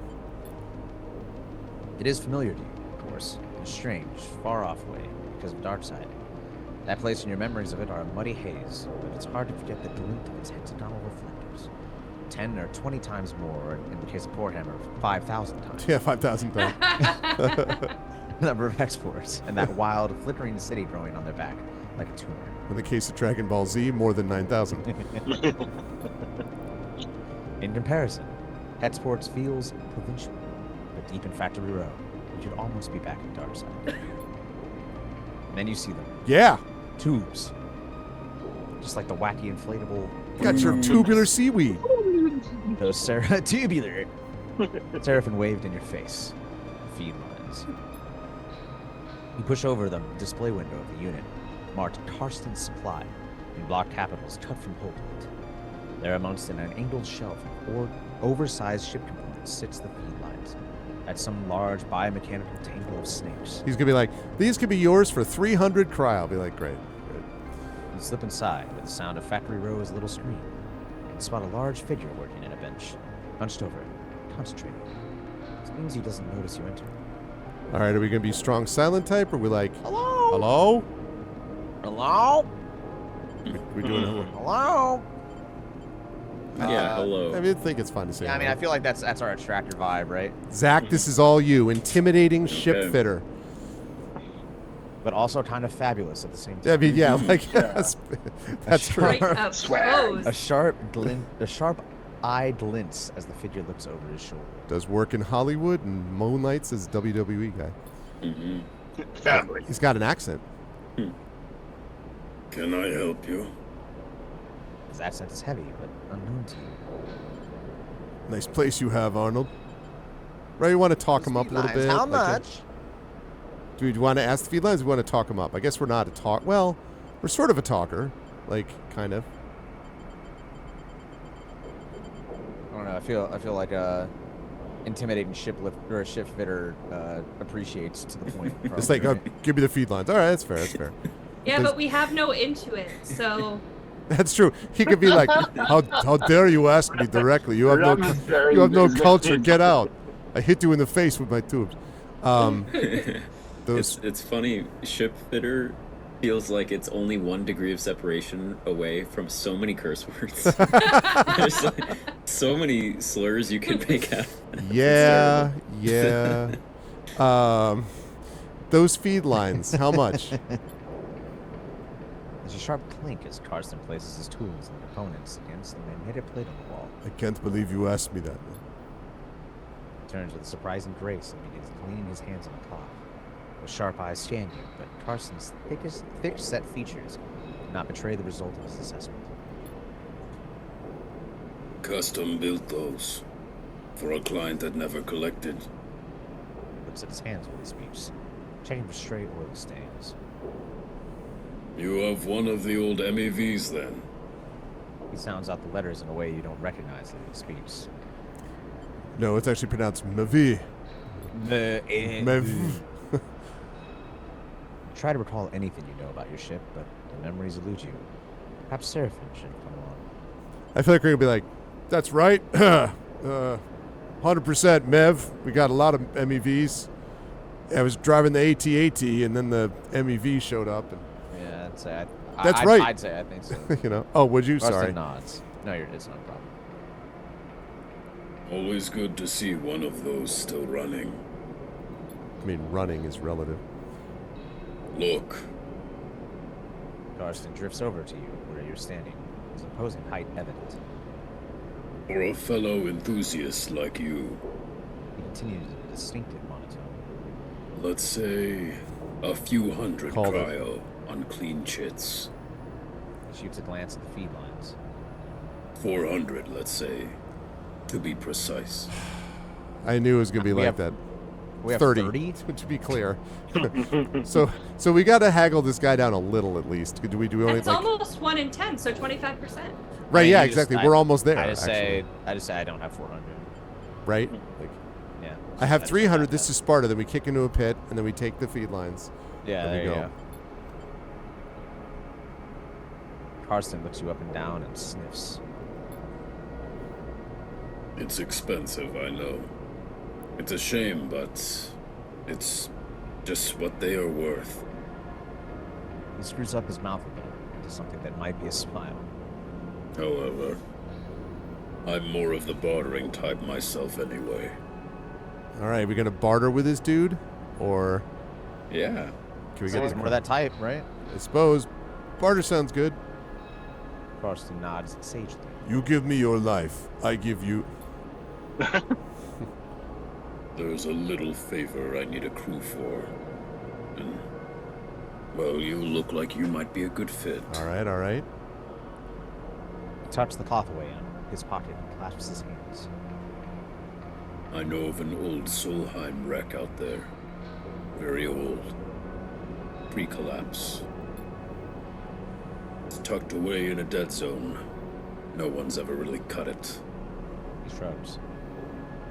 Not only that, but Solheim derelicts have a habit of triggering nasty security protocols when approached by an unfamiliar ship. So it's been left well alone. But a salvager like you, with an old Solheim rig, I bet it wouldn't even flinch if it saw you coming. He smiles. What I'm saying is you're expendable. I don't care if you die. I have a special interest. A need for that old tech. All those Solheim ships had a data core. I don't care about the accounting reports or material ledgers or whatever they kept on the damn thing. I care about the hardware. So, if I was to find you back here, with that data core in your cargo hold, clean cut, complete, well then, I could see my way to doing a street barter for some tubes. Sounds better than 400 cryo. Tubular. Carson pauses, sniffs at the area. You just need the coordinates. All right, so do we like start asking questions about like why do you want this, or are you sure it's simple, or are we just I don't like think he cares about that. let's do this, I think he dude, just wants to dude, let, dude, yeah, dude, let's dude, let, dude. yeah, let's do it. Let's do it. Yeah, for sure. All right then. He holds out a heavy hand for you to shake, and as you automatically reach out, he grabs your forearm instead. You react, karate chopping him into the throat, killing him instantly. Go. Carson pulls you closer, squeezing your arm. Let's keep this one between us. All right. He half smiles, his face huge and close. It's our deal. Yes, sir. Before you can respond, he thumbs a little drive into your pain and palm. And also in your pain. Sorry, I was trying to read two things simultaneously there. Those coordinates. He lets go of your arm with what you swear is a wink. You take a moment to gather yourself, and by the time you do, a whirring falls in the air. Carson having returned to his workbench. We got ourselves a side quest. You turn and glide out of Carson's supply with a growing mix of anxiety and excitement in the pit of your stomach and the cacophony of factory road in your ears. Contract. Seraphin might even be impressed. You look at the drive in your palm and smile. This will be a route out. You think of leaving this place behind in possession of an improved ship, too. Suddenly, boom, a small but firm hand lands on your back. An equally small voice coming with it. I'd say let's have you do this, Rem. I don't think this is Lane, though. I don't know what that small voice is. Hey, There's no way this is... hey, wait up! Oh, check it out. I have perfectly assigned it. Okay. Secretive data extractor, Rem. Let's go. You turn in the passage to see a young woman, her hair waving in the rapid glide. Jesus, God. She clearly just came out of to catch you. She steadies herself using your shoulder. Sorry, She smiles a quick and flat smile. wanted to catch you. You did it. I'm Junie. Her dark eyes flick around nervously. You notice the portable terminal she carries, something data scrapers call the deck, and a backpack full of components and trailing wires. Do we play like Who Are You, or are we just like, Do What's I know up, you? Judy? Not Judy, next, do I know you? Yo, my girl Judy. Just a quick heads up, guys. I unfortunately need to drop. Baby is being difficult, and my wife is asking for my help. So. Oh, okay. Can you drop permanently and it like for the night? And if so, can you leave your camera on? If not, it's fine. I'll just move things around. Or you just for a bit. Probably for the night, Okay. just because when she's like this, it will take a little bit. So. Totally fine. And I think you. Oh, sorry. I didn't have the chat up there. My bad. That's why I was Oh, no, saying no. I was reading two things simultaneously. Okay, yeah, I didn't see it. No, that's no problem, Kippy. So yeah, want to let anybody know where they can find you and all that kind of good stuff. Yeah, I'm just on the socials. I'm KP11 Studios everywhere, guys. Just come check me out. And I will see you guys again soon. I'm so happy we're getting to play this. Vibe is just perfect. I love it. And I want to say, Indy, you are narrating this fantastic. Yep. Thank you very much. Very excited. Good stuff. All right, man. All We right. will see you for ArvCon, and thank you, Kippy. All right, guys. Thank you, guys. Love you. Bye. Thank you. Bye. Okay. So give me a second while I move things around. Since I'm Zach. Woo! I'm now Rem. And Indy is chat. I am Or chat. is Indy. Yeah. I am no one. Yes. You are no one at all. Oh, there we go. Right. Now I'm KP. Let's go. Photography. I like to take pictures. That's what I do. Pictures. That's funny. All right. There. Yeah, put chat in. There you go. Chat, you guys have a There little we highlight. go. Oh, never mind. How? Oh, yep. Now only sadness. Yes. Oh, it's back. I could just, every so often. Mm-hmm. All right. Yeah, all right. I'll give Chad a little bit of a. There you go, Chad. You too are on our vocalist All right, on chat. this day. Spam your worst emotes ever. No! Do it Look, now. Listen, No. our vocalist unavailable is waiting right there if needed. Okay. Right. Okay, on we go. Do I know you, I think, is what you were saying. I'm Junie. Do I know you? Oh yeah. She pauses, confused by the question. No. She pauses again. Karsten, She starts, still catching her breath. he sent me to grab you. Bullshit. I don't She believe it. smiles that flat smile again. Wants me to come with you on that job. Her eyes shoot down to the drive in the palm of her hand. She smiles again. I don't believe this at all. I don't. Yeah, why didn't he tell me? Exactly. Also, oh yes, I forgot to mention this person. Shouldn't we say why? Yeah, why didn't he tell me? Yeah. Why didn't he tell me? She glances back towards Karsten's. I guess he forgot? He does that sometimes. Mm-hmm. He looked sheepishly at you. He just grabbed me after you two were done talking, so... You lie. Carson's always sending me on things like this. I guess he wants me to help you out. Keep an eye on things. She pauses. I can be pretty helpful.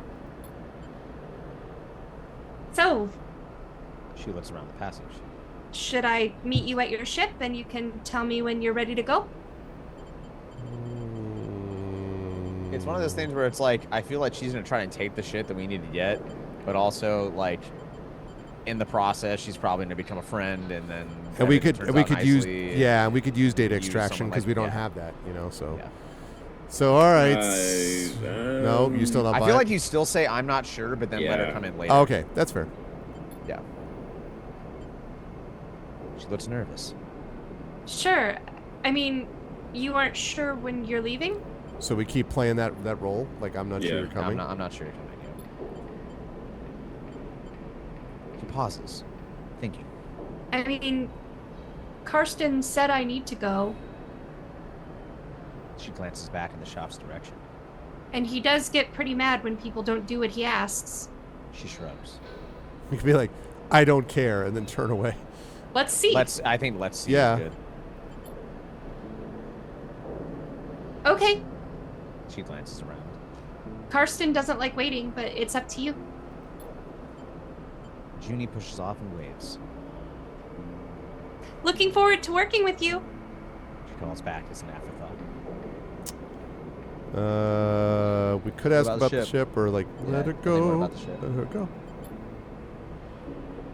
Oh, I'll find it. Nice. She calls back and then disappears down the passage. You watch her go, glad of the contract, but nervous too. Will Karsten keep up his side of the bargain if you deliver? All right. Oh, wow. Okay. All right. So now I need someone to take over for Seraph, and I guess I'll do it. Zach. Yeah, I was gonna say. Yeah. I don't know about this, Sleeper. Seraphim looks nervous out of the bridge windows as you finish explaining Carson's deal, as well as Junie's offer of help. If this job was easy, Karsten would have done it himself already. That means there's a catch. He frowns at the stars. There's definitely something going on with this Junie girl. He shakes his head. See, based on what we were just talking about, like that middle one is probably right. Yeah. Yeah, You know? either that or I think it's Lucky Break. Just framing however you want to. Yeah, but I think we don't know, right? He's a little bit like, she's a little sketchy too. So if it's going to be she'll gradually become our favorite character over time. But like, she'll be useful though. No doubt. Seraphim shakes his head. We desperately need help on a job like this. What if Seraphim narrows his eyes. What if we could get the crowd together to buy the feed lines? Is that even possible? Yeah, I guess that's true. Is that even possible? I found a contract board at the exchange, but further in station. He gestures towards the export. We take on a job, might get us some of the way towards buying those feed lines. Plus, even if we do want to take Karsten's job, a bit of money to get ourselves prepared wouldn't be a bad idea. Fill up on fuel, supplies, be ready for whatever comes. Do we have time? Yeah. Probably not, but without cryo for fuel and supplies, we aren't going anywhere. That's a good point. Seraphim sighs. Just take a look at the contract board, see what you think. While you're at it, you might want to see if you can scare up some freelance crew too.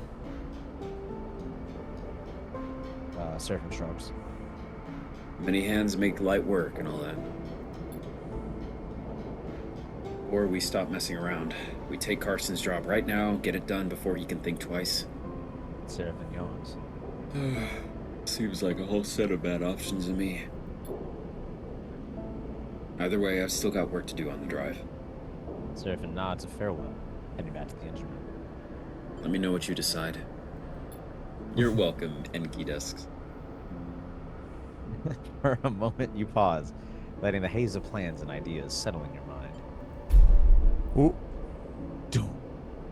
Ow. Suddenly, you curl up, pain shooting along your spine. You grit your teeth, your muscles lock tight. Your vision narrows as you squeeze your eyes shut. You just turned 40 years old. Feel a shift, as if some connection has broken, and you've aged many, many years into Ah! It's almost impossible to describe, like you're floating away from your body, dispersing, dissolving. This is what it feels like when the doves cry. There's nothing familiar in the pain, nothing to hold on to. You grit your teeth.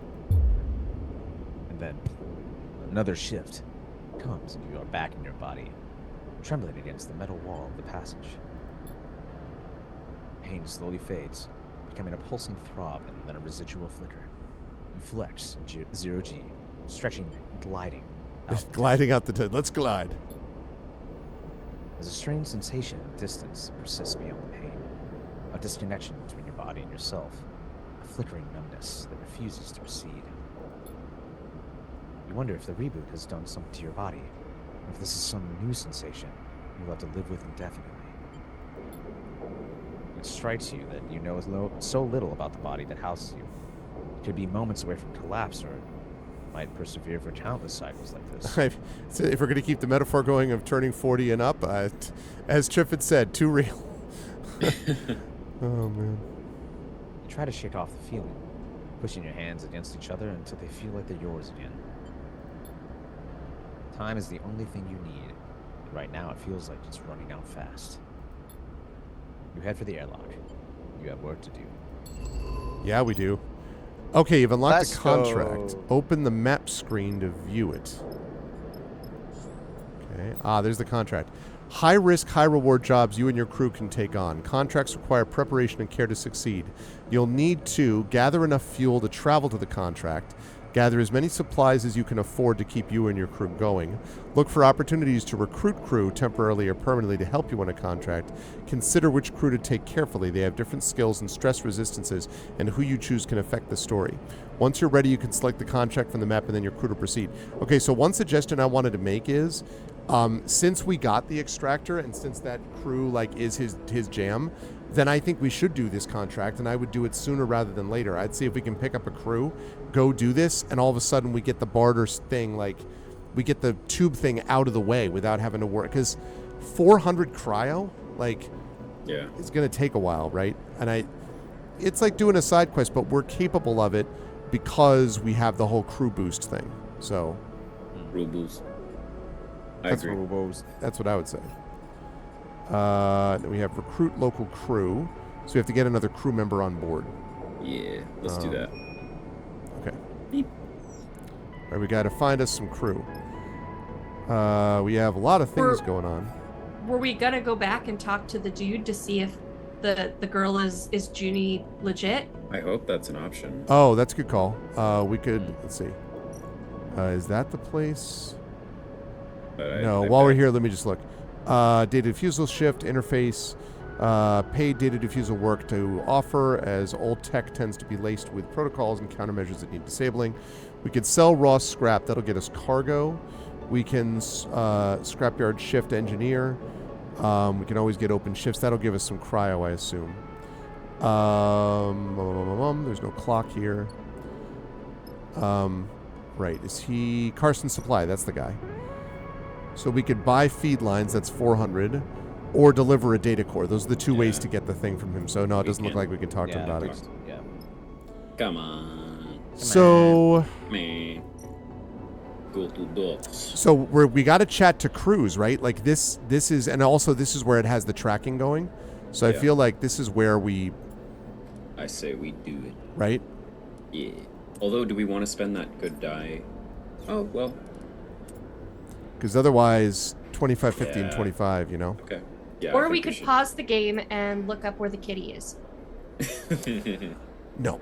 Great We haven't idea. found the cat yet. That You can clearly, do that, Rem. that's true. That clearly So is that going to when be it a comes good up, thing. you can be like, "Hey guys, this was." I'll be like, This is we where should the go cat here shows for up. reasons. Yes. Listen, Yes. no. I got you. Do it. I got you. You asked for it. There's the cat. Here, I'll help you out. Right here, see? Just go A over. shadow cat? Oh, I see the pointy ears. Oh my gosh. You found Feed it. That's the amazing. kitty. Feed it. How'd you do that? It's crazy. It's pretty good.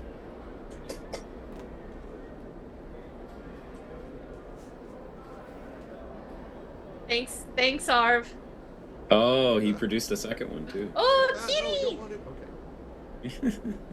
No! Sherbert is a sweetheart, but he doesn't. He's like, I'm not feeling it. Oh, no. Sherbert, I love that. Oh, no, Sherbert, you can stay. I'm sorry. Sherbert. Now And when Sherbert it- left. And it's when all Sherbert's Rem's feeling- fault. No, just kidding. I love that. When Sherbert is feeling fancy, does he turn into sorbet? Oh yes, he is a very handsome cat. So Aw. both of them are they're nice cats. Now, did you feed them? Yeah, they have been fed today. Yes, Good. they've been fed. It was my mother-in-law who did it, but still. Okay, where were we? We were exploring things. Okay, so Chat yeah, to do we want crews. to try to? We can't explore the docks because Intuit's so bad. So, are we chatting to crews or what do we think? I think so. I think we should Yeah. do that. Yeah, agreed. Okay. So that's 25, 50, 25. And this one's 50% positive, 50% neutral. So that one? Do that first. Yes. Working.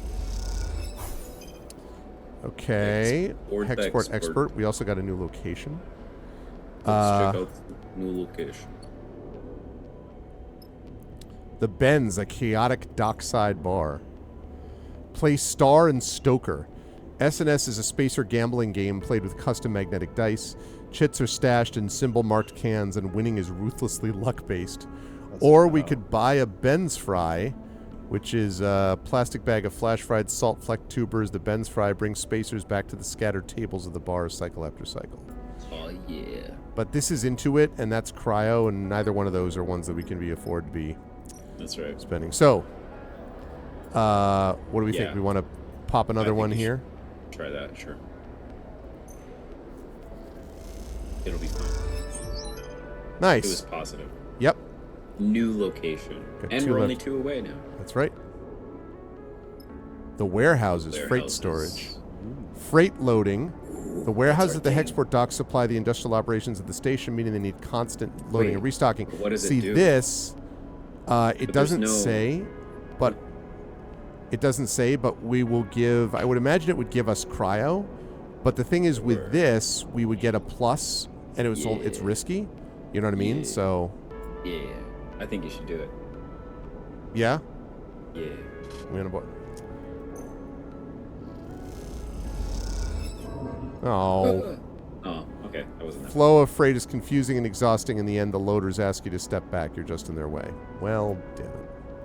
Dang. Okay. We have 30 cryo. Well, if we're not gonna, if we're building up to try to do our quest, then we can afford to spend the cryo to get our energy, which is probably what we should do. Oh, there's a contract board too. Sorry, my bad. Oh, that's interesting.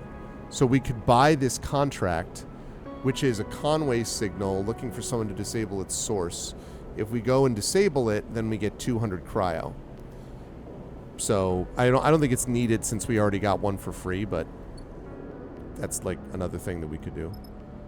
So yeah, so we could go back to the canteen and spend 13 cryo to get our energy back up. Yeah. I Yeah, think that's let's do worth that. it. Okay. Energy is back. We leave. Now we're out of dice, which means we have to head back out here and end our cycle. Night night. Good day. Good night. Okay. Ooh, we got a 6. Let's go. We got a bunch of junk, actually. A 6 and some junk. Explore. Okay, so we're almost done with this. Yeah. Put the 6 there, and then that'll finish it, right? I think. Yeah, although if we did this, well, I guess that wouldn't. Because the 6... I mean, the 6 would definitely do it. Yeah. I guess so, because it's positive. Yeah, you're right. And... Hey! Good sense of the humming way station. Time to use that knowledge to your advantage. Here we go. Oh, we're gliding again. As you are once again gliding across the docking concourse, you hear a scuffle. The noise of raised voices cuts through the conversation drifting out of the dockside shops. Glide into me, will you? Well, I oughta... Glancing and gliding down an alley, you see a huddle of figures shouting back and forth. You spot one man in the middle of the group, surrounded, pushing the others back as they grab at the bag slung over his shoulder. You don't like the way this looks, but then again, Seraphim told you to keep your head down. Well, we could wait it out. We have no capability of doing this. But, look at that. Endure, rush in, right? That's us. 50% positive, 50 Marion. neutral. Yeah. Do it. Neutral outcome. Check Right. passed. Without thinking, you kick off and glide down the alley, But judging the parabola of your drift to aim directly into the back of the most aggressive assailant. Cool. You barrel down the alley, raising your arms for impact. As you do, your target turns back to face you. You see the flash of an implant across their eyes before you slam into them. Uh-oh. Hello, I'm stopping this terrible... No, that Uh-oh. means they know that information's gonna get out. The assailant grabs onto you as you hit them. The two of you spin together in 0G, kicking and pulling at each other. He manages to get both legs up between the two of you and kick him off into the metal pipes opposite. Stunk. Nice time. Then something hits you from behind. Ow. The whole alley blurs as you spin forward. Through the ringing sounds of the impact, you hear curses shouted in retreat. You steady yourself, and a heavy hand falls on your shoulder. It's our boy. You'll pay. Yeah. Oh, no, never mind. Femi, a stubborn salvager captain. All right, well. Fem, run it. I mean, let's.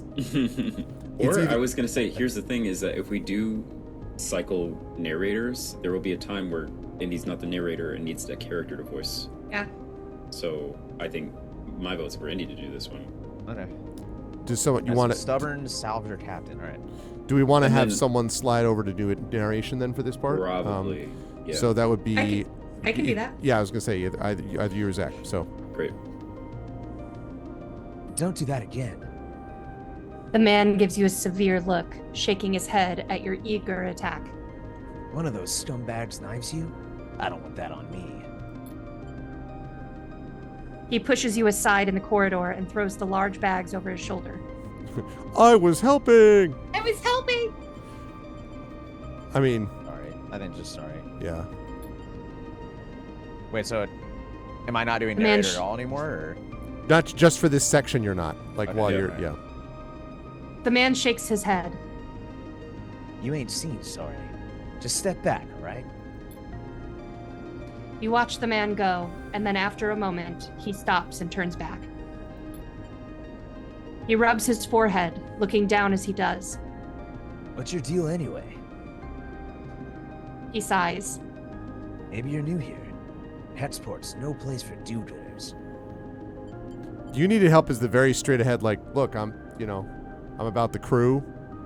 I'm about straight ahead. You needed help. Yeah. You know. Yeah. You needed help, man. The man smiles. I don't think so. Well, you're wrong. He shakes his head. Bunch of cowards. Idiots, too. Getting beat up over some scrap. Look, let's not hang around, all right? The man pats his chest. I'm Femi. He unshoulders one of the bags and pushes it toward you. Make yourself useful. Let's head. Head back to the ship where you can be one of my crew and go on the side quest. Let's go. You get the strap of the bag over your shoulder and follow him through the docks, gliding past the concourse towards the connecting bridges. Amazing. He cuts down a side passage, looking back to check you are following. Then he stops at a docking bridge connecting to a dull green ship with yellow markings. You look out the viewing window at its odd catamaran-like shape, seemingly built from two separate hulls welded together. Like a catamaran. Symbol crash. He says, and you assume that's the ship's name. Badoomch. Ooh. We got Nia. So, I guess Zach, you're on this, I guess. Okie dokie. Femi, you bringing in strays? Femi? Yeah, Femi. Femi, are you? Oh, a young woman brightly dressed. I was waiting for Femi. A young woman brightly dressed and stretching as she glides, again, drifts into the passage. She glances at you. No offense. Nia. Femi shakes his head. This one. He started to sound more and more like Snake talking to what's her face, the one that he's connected with, like in Metal Gear Solid, the first official one, from PlayStation. I haven't played. There's where he's like constantly talking to the one, and he's like, "Why are you doing this? I don't understand. Tell me what I need to know." Like, it's got that same kind of vibe. I love it. He squeezes your shoulder. Helped me fend off some Hexport scum while you were busy sunning yourself. Nia raises an eyebrow. I'm sure you could handle them, big brother. Her glib response hides the flash of concern that passes across her face. You can't tell if Femi noticed. Nia turns to you. Thanks. She smiles sweetly. And I'm sorry for my brother. She shoots him a glance. Just in general. Nia. Femi murmurs. I almost said murders. Murders. Femi murders. Nia. Oh my god. Endure. Enough now. He reaches over and takes the bag you were carrying. Nia rolls her eyes at you, but stays silent. Factory Row wouldn't take these.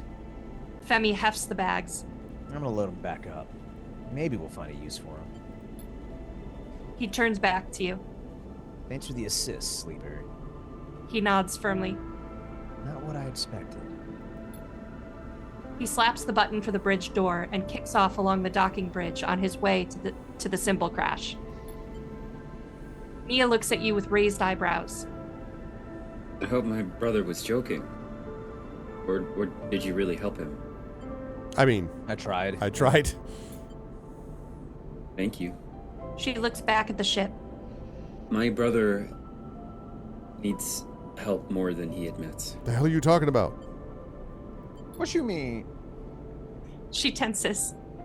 I don't know if She smiles a tight smile. I shouldn't have said anything. Yeah, but you did, so spill it. She pauses, thinking. I want to ask you something. Only at bedtime. Okay. She takes a deep breath, then gives you a direct look. What is she building up to? Ooh.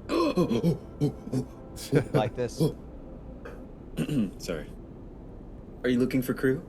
She looks away. Sorry to seem. I'll try again. Sorry to be direct, but you seem like well, if you're on Hexport, maybe you're with a crew. She stops herself. I mean, maybe your crew needs crew. Maybe you're looking. We are. She struggles to hide her smile. Nia looks back at the ship, then at you.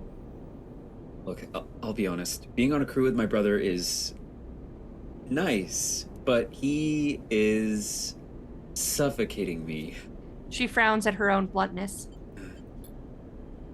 I'm not a kid anymore, you know, but he still sees me like one. She shrugs. I want to show him I can handle myself. I need experience. I need to run some contracts. She gives you a determined look. What do you say? I'll think about it because if the answer That's was the yes, most please join us right now. Yeah, like it's the most positive response we have. I'm a good salvager, all right? You can use me. She smiles. I can spot things, find gaps, ways in. She folds her arms across her chest. I know what I'm doing. Femi taught me well. She glances back at the ship. Just consider it, all right? Let me prove myself. Squeak! Yeah, there's a dog in the other room viciously murdering a squeeze toy. Suddenly a shout comes from the ship, echoing down the passage. Femi. He makes both of you nervous. Nia looks in his direction. It's the squeaking sound. I should go. I should go. She pushes off toward the docking bridge. I'll be waiting. Nia gives you one last glance as she departs, then disappears into the docking bridge, leaving you alone in the passage. All right, so we have new Back local city. crew. Minor drive complete. We have found it. We're still working on Escape Hexport. So now it's complete the board contract is going to be our next drive. So, I guess we can accept the contract soon, right? Maybe if we go back to our Yeah. ship, can we adjust our crew? I wonder how you, adjust. Yeah, I'll do that in a second. Okay. And this is yet another... That's a side quest. Okay. Doesn't look like you can. I think we've got a crew now, basically, if I understand this correctly. Or if you go to the map, maybe? Yes, honey. Good night. Love you too. Okay, sorry. Okay. Say goodnight to my daughter. Okay.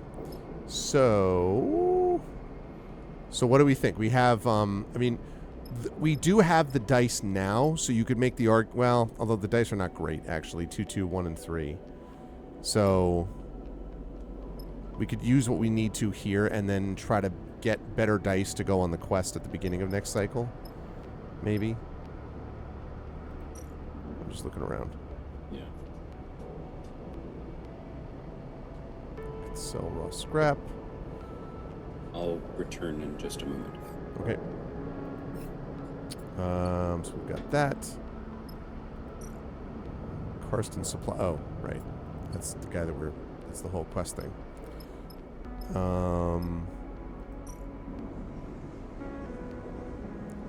So we're gonna need to get fuel as well. And supplies. So we could get. We have no fuel right now, so we're gonna need a few fuel. So we could get that, like... Oh, whoops. So we could do that.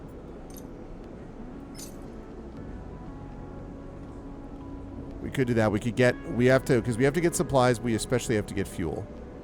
So, we could try to get enough cryo to basically fill fuel all at once as well. So... Wait, so we have... We have 20 How would we cryo. get the cryo again, sorry? So again, oh, well, like doing different odd jobs and stuff like that. Right, you're just talking about overall what we're planning on doing, not like at this moment. 'Cause we can't Right, just but fill well, fuel but up. to do the mini quest, we are going to have to get fuel. Right. Like they said. So, but we would need to get 5 more cryo, and then we could fill up all of the fuel at once since we have 0. Right. So, maybe that's the thing that we do is try to get something that gets us a few cryo. Yeah, I agree.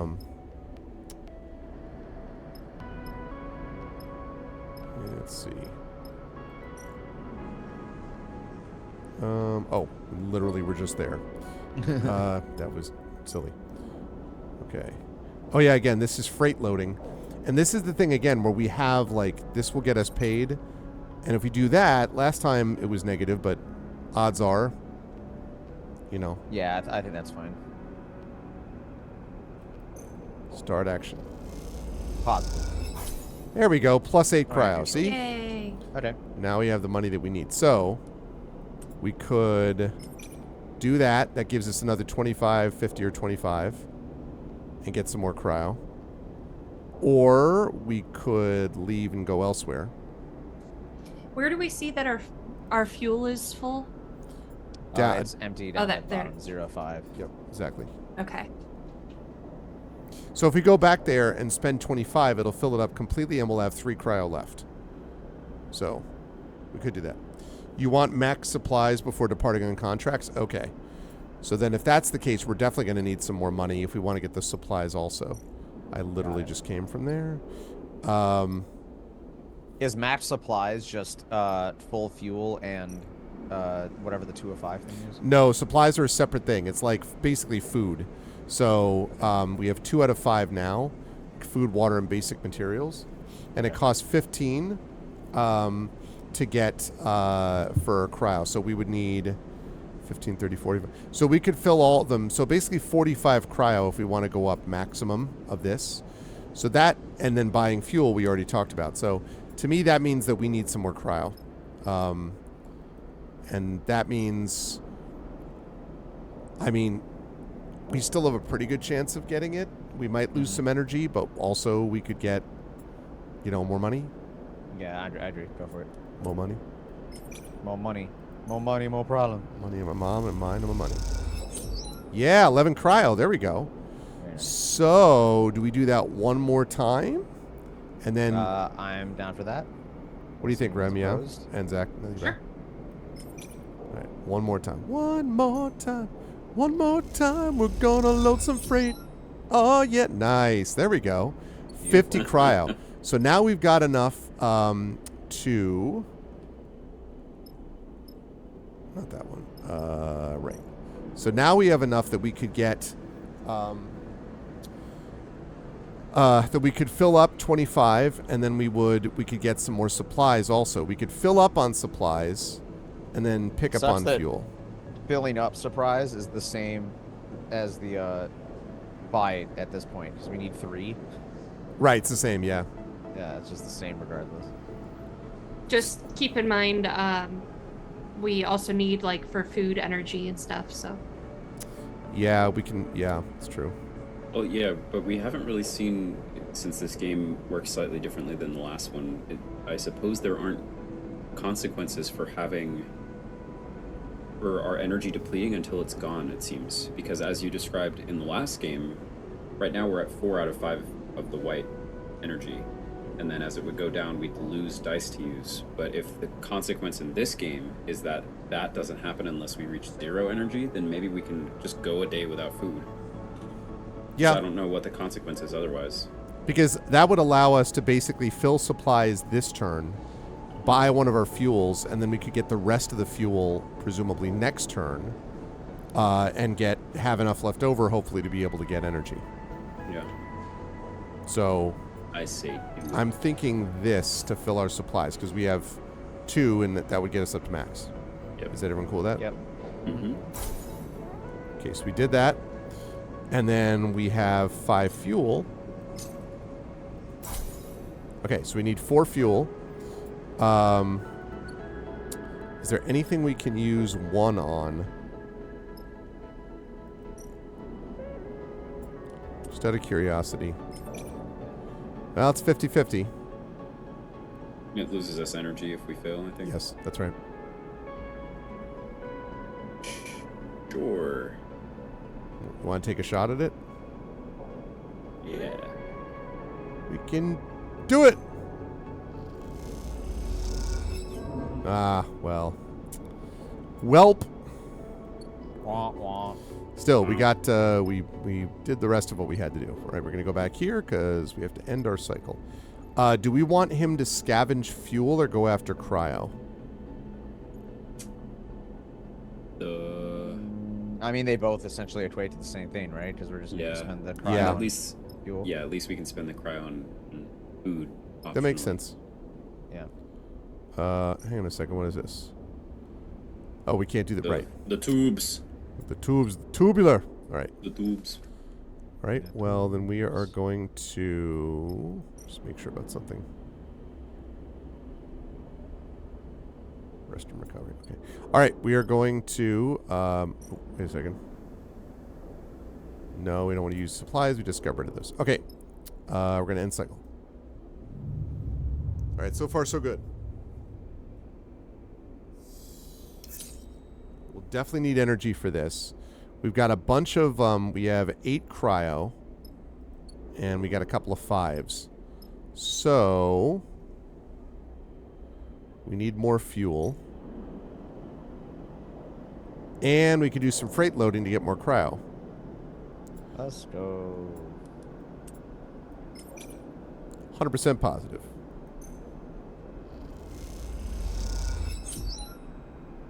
I can't believe it. It was Love it. positive. Incredible. Mm-hmm. This gives us 50%. Do you want to like guarantee it again? Oh. What's that? I'm just wondering what else we might want to spend a 6 and a 4 on, Saying, what other are we, than what just are we getting gonna use money. it on? Okay, that's Like, fair. is there story stuff that needs that? I don't think so. I think like once we get on the quest, we'll have some of that. We could play Star and Stoker, but our Intuit is terrible. Or we could buy a Fry, but we need to hold on to our cryo. Then we have there's this contract board which we could cost 10 to get, but again, I think we're looking for that yet. Get that later. Yeah. Maybe. That's the eat at the canteen thing, but we're not doing that right at the moment. Talk to Karsten Supply. And there's this. Oh, and that doesn't have a clock either. Right. Okay. Yeah, I guess we're just earning money until we decide to leave. Yeah. Which says to me more risk, right? Yeah. Freight loading. My favorite pastime. Loading freight. Okay. And then we can do one more. Excuse me. So 50% positive, 50% neutral. Beautiful. I love it. Okay, so now we're up to 41 cryo, which ought to be enough, as I go right back to the same place. I think that ought to be enough for us to get the rest of the fuel that we need. Yeah, because it'll be 20 cryo for that. And then that's enough for us to get energy. So now we're full up on energy and supplies. So now if we go to the canteen and we spend... Right? It's beautiful. And that gets us all the way up. That's actually good to know that that gets us all the way up there. So we still have 8 cryo. All right, do we want to use the ones on anything? Or because we're going to obviously do one more cycle and then we're doing the side quest. Yeah, I'm not sure. Something low risk, maybe. Well, this is a 1 anyway. 50% neutral, 50% negative. Probably going to lose cryo if we do. That's true. We only have 8 to begin with, though. Yeah, why not? Give it a shot. What do you think, Rem? Are you right us gambling on this? Or Indy? All right, I'm good with it. Practice your vice. It's true.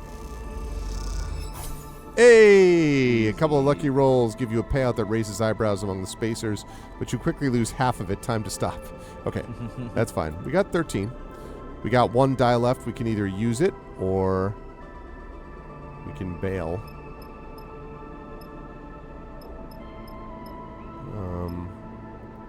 We already went here.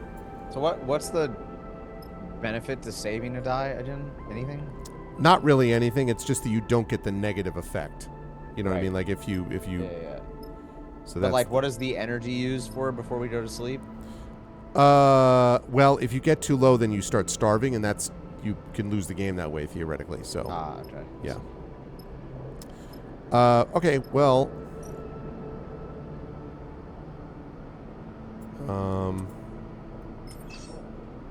50% neutral, 50% negative. Feels bad. Or that one also. It's dangerous. All right, Yeah, so I just think we just call it. hold on to it. Okay. All right, let's do. Let us. Well, actually. Okay, we don't want to make a meal. Can't do the feed lines yet. Rest and recovered. I mean, if we're gonna burn it anyway, should we? Yeah, just see what it does. 50% negative. Oh, but it's safe. But it's safe. Minus stress. Okay, we didn't really have a lot of stress anyway, but Yeah, not sure. Where is stress showing again? I don't think it is yet. I think stress is up here maybe, but I don't know because we haven't actually seen it. All right, we end the cycle, then we do the side quest, and then we'll wrap for the night. That's what I'm thinking. That's how we'll. That's how we'll do this. Feeling good about this contract. All right. Okay, we got the fives, we got the tools, we got the talent. So, map. Are we ready? We're gonna hit up this. Yeah, say it. Let's do it. Confirm vector. Confirm vector. Select crew. Ah, okay. So we can't take her. We're gonna take her. We can't take her for some reason. I don't know why. That's interesting. Okay. But- Is it because this is the specific one we're doing? I for think maybe you're right. Probably. Yeah. So we'll There- be able to use yeah. it for others. So we're good at this. It's like a yeah. Since he's locked. Confirmed. Let's do it.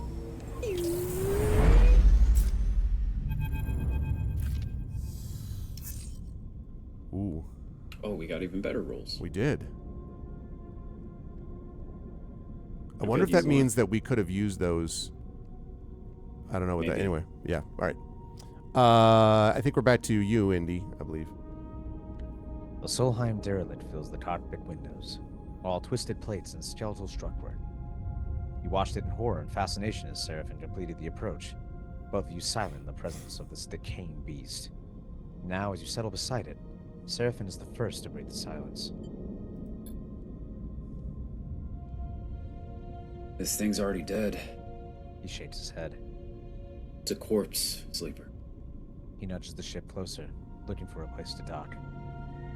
I touched this thing too hard, it'll crumble to dust. Oh yeah, I picked up a dog. If you couldn't tell, sorry. Let's not do that. Yeah, let's not do that. Seraphim does a little mock salute. Aye, aye. He rolls his eyes.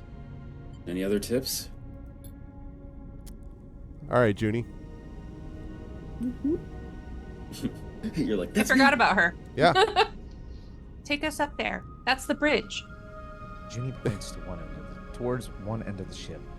Both you and Seraphim turn around, having forgotten she was even in the cockpit. This is what you're talking about. She hasn't said a word. I don't think she actually announced that she was coming with you. She just at this appeared. particular moment. Yeah. She hasn't said a word since you departed. She glances at both of your bemused faces. What? She looks away. Sorry, that's where we need to go. She stops pointing. Seraphim nods towards Junie. She's not wrong, Sleeper. The bridge would be a good start. So we go along with what Junie said, I would think, right? To the bridge. Yeah, I mean, feels fine. But assessing the wreck doesn't seem like it would prohibit us from going to the bridge. I feel like. what I'm wondering personally, is if it builds trust with her, though. Like Oh. if we're like ignoring her, we're like, yeah, great bridge. Anyway, and then we go back to the,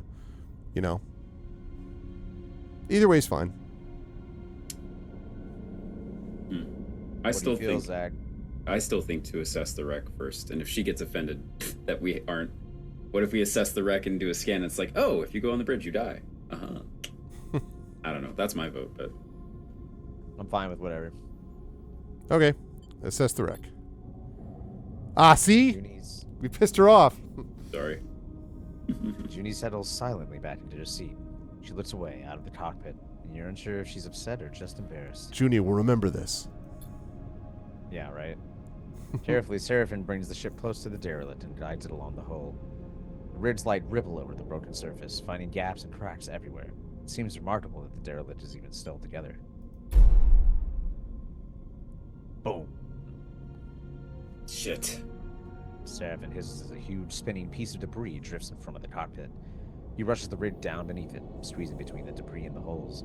And as he does so, an ear-splitting screech signals the rig scraping across the derelict skin. Damn it. You freeze for a moment, waiting for the breach sirens to sound, but the moment passes and you relax. You glance at Seraphim. His face betrays no emotion. This isn't safe. Seraphim shakes his head. I'm gonna find somewhere better to settle the ship, and we need to suit up and work our way along the hull on foot.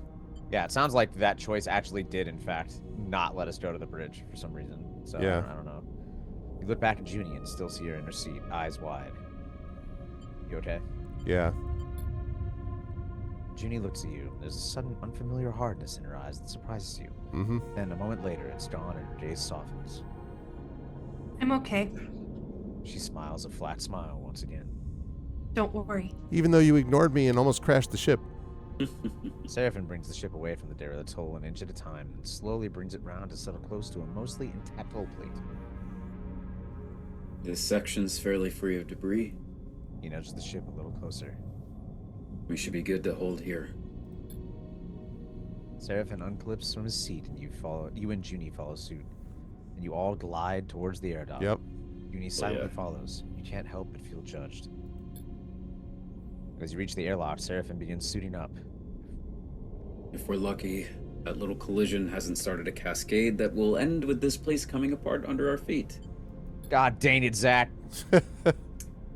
Seraphim violently kicks his legs. I'm gonna just the sit seat of back EVH. and not make any more decisions for the group.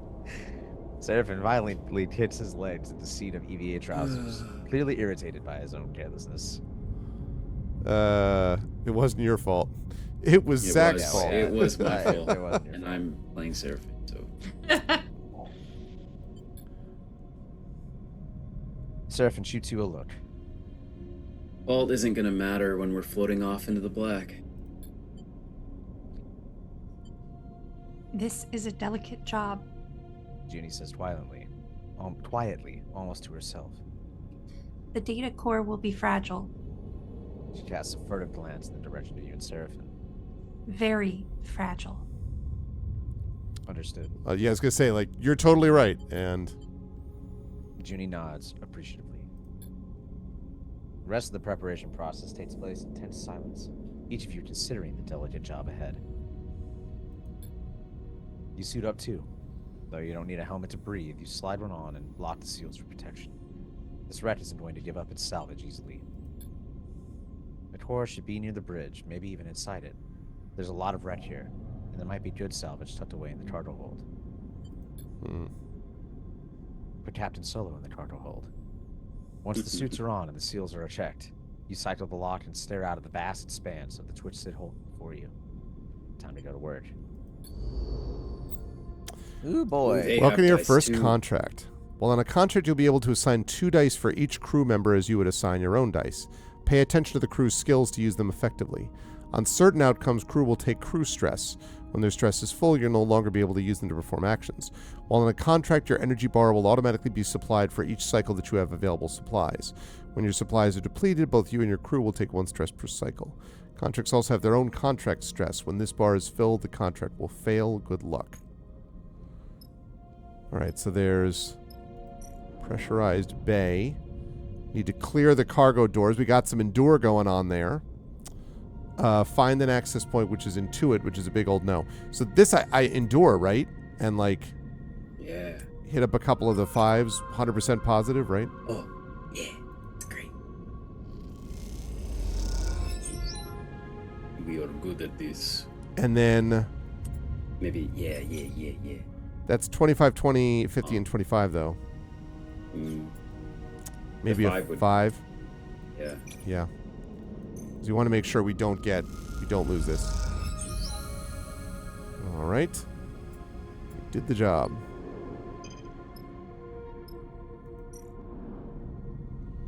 Okay. Let's see. Countless fast bays extend from here to even derelict, scanning and mapping each one light and navigate them safely. And then scrap survey. The end of the derelict is partially intact. If you can survey it, perhaps you can find some valuable scrap. Survey it. Well, wait. I'm not actually doing it. I was just looking. Okay. Junie's really good at this. Right. So if we put her up here, yeah, she's got 100% positive. What does it look like if we do her too? Just I'm curious. 3. Okay, got it. I think. I'm almost wondering if we should use the 2 and save the 6 or 5. Save the 5 for when we're in a trickier situation. Okay. We would definitely want to try to finish this clock if we can, but... That's right. What if we used... yeah. So we could just use her up, basically, for this section. It seems... I wonder if we're really going to be able to... Or actually, no, so we can rest on the contract for the amount of supplies that we have. Okay, so we're going to get more dice. Okay. That's right. Yep. All right, yeah, I think you should try this. Yeah. All right. Come on, Junie. Nice. Okay. Okay, and then this one should wrap that up, right? Hope so.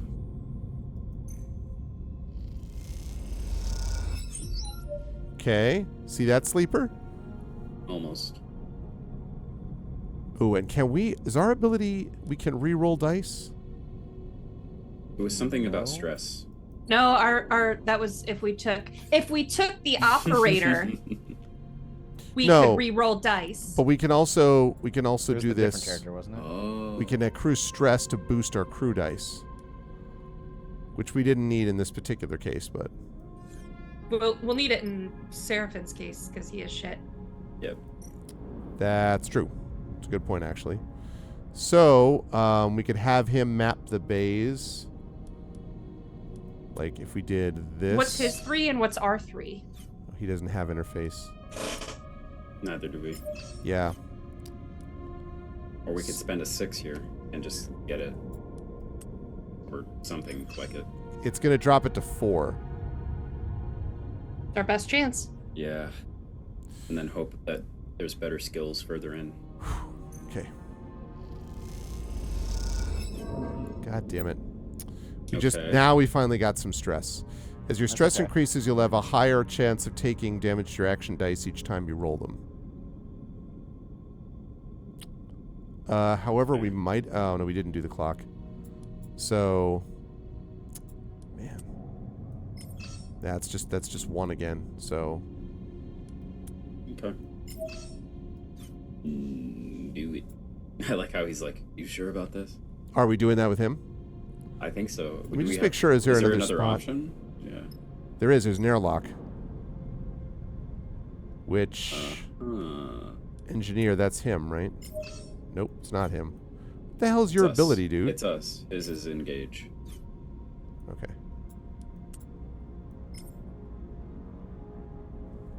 Yeah, let's do that.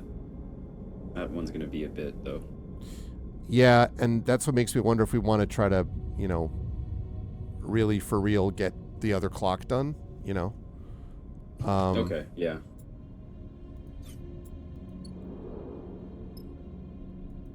Although it is to the bridge, which Junie was saying was important. Hey, did you guys hear? Junie said the bridge was important. I don't know why we didn't land there. Y'all never listened to me. Yeah, I mean, Operator, Junie. Yeah.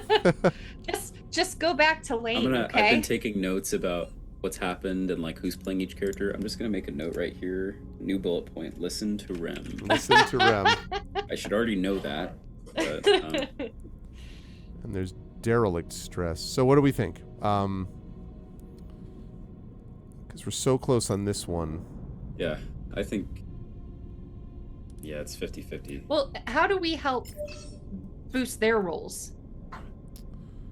If we do Since this... that's our skill. Right. Then we...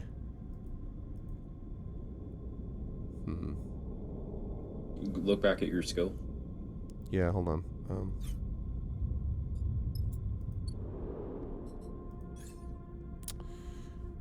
Accrue stress to boost your crew dice. +2 to lowest crew dice. So if this is the lowest crew dice... Seems like... Oh, I bet it's this. Should I? What? Like this, I bet, would increase stress for us, but it would give them boost.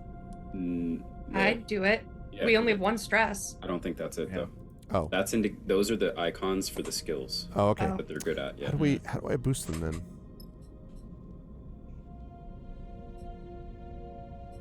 Push, is that the thing when you use push? Yeah, like exactly, but like how do I... I'm saying in the top left, Yeah, isn't there a yeah, thing that says push? So the top... Oh, yeah, okay, you're right. Yeah. Perfect. There we go. Look at that! So 3 and 3. You That's like cool. that? It's good stuff. All right, so now... Yeah, right.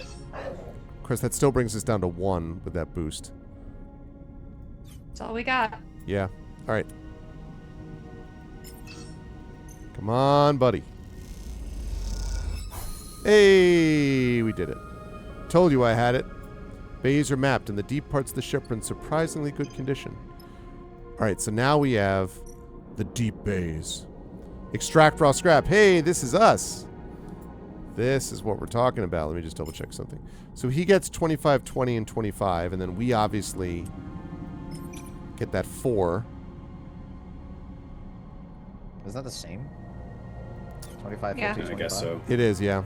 I guess we need to go up 2 if we wanted to get that next level. Mm-hmm. I think still try it with ours.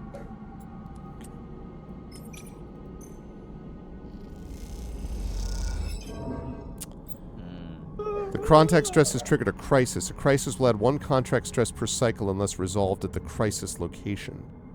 Well, that's interesting. Yeah, it said like it made like the whole thing more decayed. Yeah, the hull breach. Well, we have Endure, so we can... Or... That's better than we would have because of the I think 1. It's worth it. Yeah. Yeah, run it.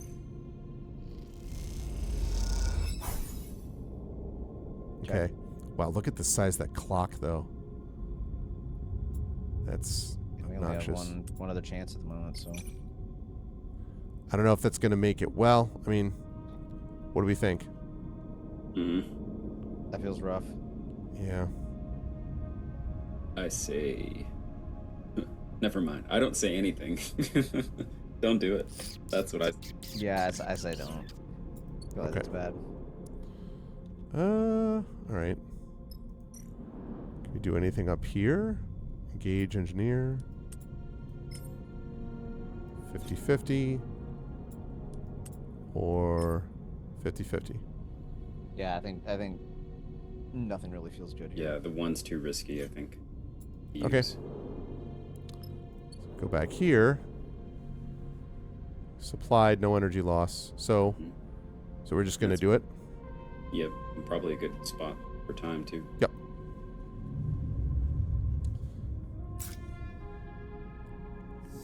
Okay. So what that means? Oh, nice. Okay. So what that means next time is that we will be finishing up with these. Whoops. Sorry. We will be finishing up with these things, like trying to wrap this up, like trying to seal the breach and keep working in the deep bays. And then we have to obviously get to the bridge at some point, which is where Junie wanted us to go in the first place. So that's what we will be doing next time. But Find out next time. Find out next time on Arvocalists. Citizen Sleeper 2. All right, so that is, let's see. We have now played, as it syncs up here, 2 hours and 22 minutes. 222. All right, good start, everybody. So some good work was done today. How did we all feel about this? First of all, you should follow all the things with KP. We will have KP with us for the special Arvocalist event for ArvCon a week from this Friday. Thank you for the... Thank you, Enki Dust, for the follow on my channel. Appreciate it. Thank you. So, Indy, I'll start with you. How'd you feel about your first exposure to this game? What'd you think about it and the vibe, etc.? And anything you want to let the folks know before we see you again next week? Is that already next week? That's yeah, crazy. Because it's hard to believe, right? I was but it's like, no way. Yeah, because like a week from Friday is when it starts. Yeah. All right.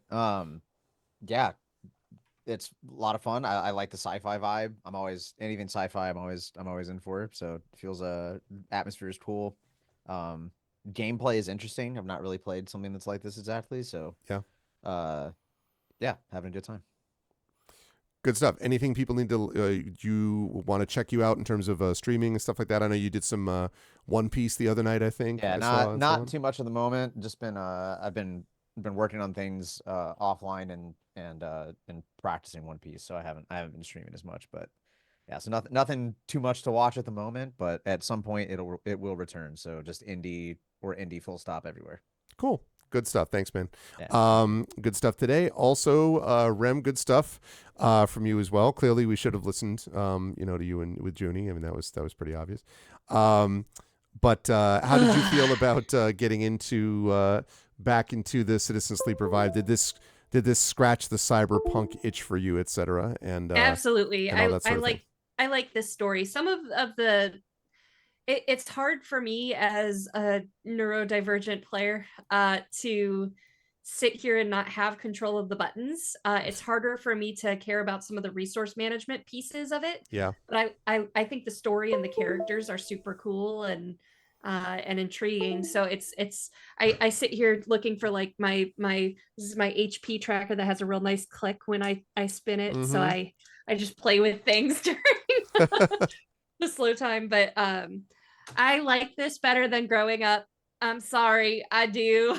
I totally get sorry. It. Yeah, I totally get it. Yeah. But yeah, I think it's a lot of fun. I'm excited to be back into it. Good stuff. And anything you want to note for people before we see you next week? Yeah, check out my Patreon, please. I'll put the link in the chat in just a moment. We're doing all kinds of cool stuff. We're doing industry guest interviews. I've interviewed Elisa Teague and Tommy Rice so far. We're doing a monthly hangout thing where we just play a game or hang out and chat or whatever we feel like doing. And that's this Friday. My Sunday once a month Shadowrun game is session 1 is kicking off May 25th, I think.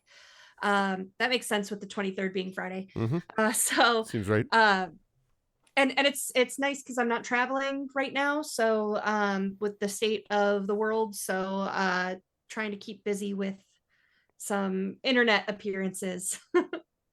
That's good. And yes, people should definitely support Rem on the Patreon to the extent that you can. And again, Rem, thanks for the once again, thank you for the graphic today too, which was really cool. Last but certainly not least, Zach, good stuff from you. We had you. Other folks were doing other things leading up to that, and then we got in the last, I'd say, hour and a half or so, we started to get you into roles, starting with Karsten, and then we're able to get other things like Femi's Nia, right? Who's the other Salvatore or whatever. So how'd you feel about the vibe and so forth and all that? And any thoughts about where people can find you before next week? The vibes are immaculate. I love this game, or this series, I suppose. And yeah, it's great. I'm interested to see how it pans out, and the dice mechanics and all that stuff always have really good story payoffs, even in subtle ways. Like when I was like, this shouldn't lock us out of doing the bridge. Yeah. And yeah, it did. Flat spoiler, it did. Yeah, it should be interesting. I'm excited for next time, and people will find me on my own Twitch channel, where I most often am streaming Divinity with my friends Maddie and Vez, and then I also am doing World of Warcraft Wednesdays, or WoW Wednesdays as they're called. So hopefully getting back into that tomorrow evening. And then otherwise, on Mysterious Peaks on this channel, D&D/Sci-Fi Esper Genesis campaign, and then also Gen GMs, which is our GM advice podcast. Number of new shorts have just dropped for that, by the way, along about a week ago. And that's about it. And then you'll see me here again, DMing for the second time ever on the internet for ArvCon. Super excited for that. It'll be a good time. Thank you, Zach, and great. It was great crew to be able to be back together with the whole team, and I'm looking forward to seeing you folks on Friday of next week. Chat, can we get some love for the amazing Arvocalists of, once again, Zach Clay, Rem Alternus, Indy Full Stop, and of course KP. Great job, Arvocalists, and I will see you folks back here next week, as I mentioned. Bye. Bye for now. All right. That, folks, is going to do it for us for tonight. That was a good time. I definitely enjoyed myself. It was fun, and I agree that it's a good vibe to get back into. Growing up, I thought growing up had good moments for the most part, but I was pleased that we were able to move into something else. With something with a very different kind of literally a different kind of vibe, and that's what we got with growing up. So it was good stuff. But whoops, I never put my camera up. There's that, and there's that. There we go. But that is going to do it for me for tonight, folks. We were streamed quite a bit today, so I'm going to rise up on out of here. I have to do a little bit of grading and then head to bed, and then more grading later this week before Thursday night. On Thursday night, I will be back on my channel this Thursday with D&D with viewers. So if you want to play some D&D with us as we continue to play Legacy of the Green Flame, you should definitely join us on Thursday night. And then on Saturday, I'll have more Eberron Oracle of War. And then next week, we will be back into a little more of Oblivion and stuff like that, leading up to the big ArvCon stuff that, as I say, I'll announce the full schedule for that towards the end of this week. I've been talking about a little bit of individual moments with scheduling, and of course, I'll be talking about the sponsor list when we get there as well. The other thing to mention is just this, which is to get your votes in now, because I'm going to be, the final vote on that will take place on Tuesday. We'll conclude by Tuesday. This is the game that I'm going to be playing in 2 weeks.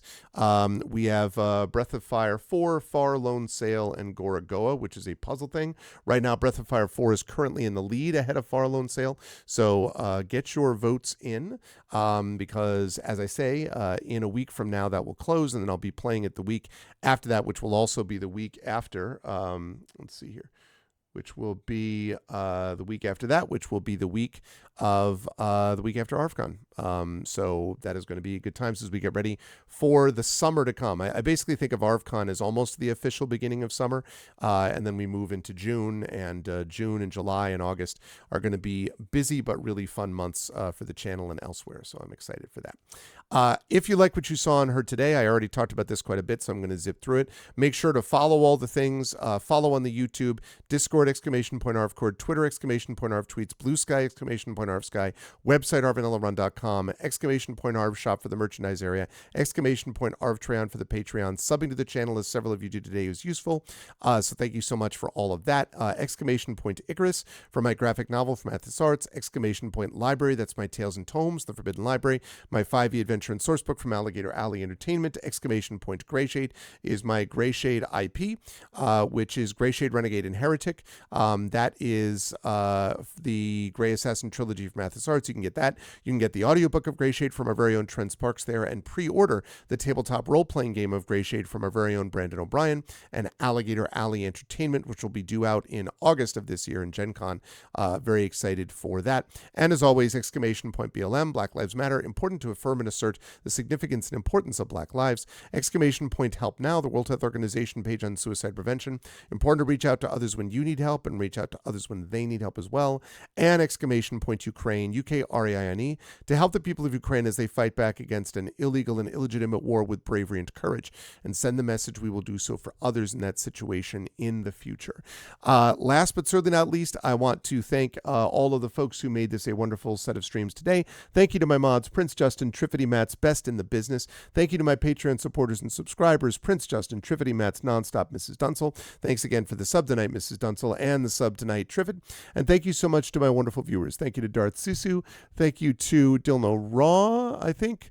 Dino Roar, there we go. Thank you to Dragon Spear, also a mod, but lurking in the background. Thank you to Fairy Firefox, Jagtris, of course, Master of Rem. Thank you to Porquito Show. What's up, Porquito? Thank you to Wizquaza, and of course, Zach Clay. And special thanks tonight to the amazing Arvocalists. Thank you so much to Zach Clay, to Rem Alternus, to Indy Full Stop, and to KP for being awesome. You will see all of them back here next week. That's going to do it for me. I will see you folks Thursday night for the amazing and awesome D&D with viewers. Actually, just very quickly, just let me double check something. Let me see. I want to double check something to see whether it is the thing of what I think it is. Yeah, that's right. That's right. Community D&D is tomorrow night. I thought there was something else. So tomorrow night, 9:30 is Community D&D, Waterdeep Dragon Heist with the Shadow Crew. Definitely want to tune in for that. And then Thursday, like I said, D&D with viewers, Legacy of the Green Flame. And then Saturday the 17th, D&D with Infinity and Beyond, Eberron, Oracle of War. So a lot of D&D this week, starting tomorrow with the Shadow Crew. That's it for me. Thanks to everyone. Thank you so much to the Arvocalists, and thank you all for tuning into the Citizen Sleeper 2 premiere. I will see you folks tomorrow night for Community D&D with the Shadow Crew and Waterdeep Dragon Heist. Until then, everyone, please be good to each other, and have a good night.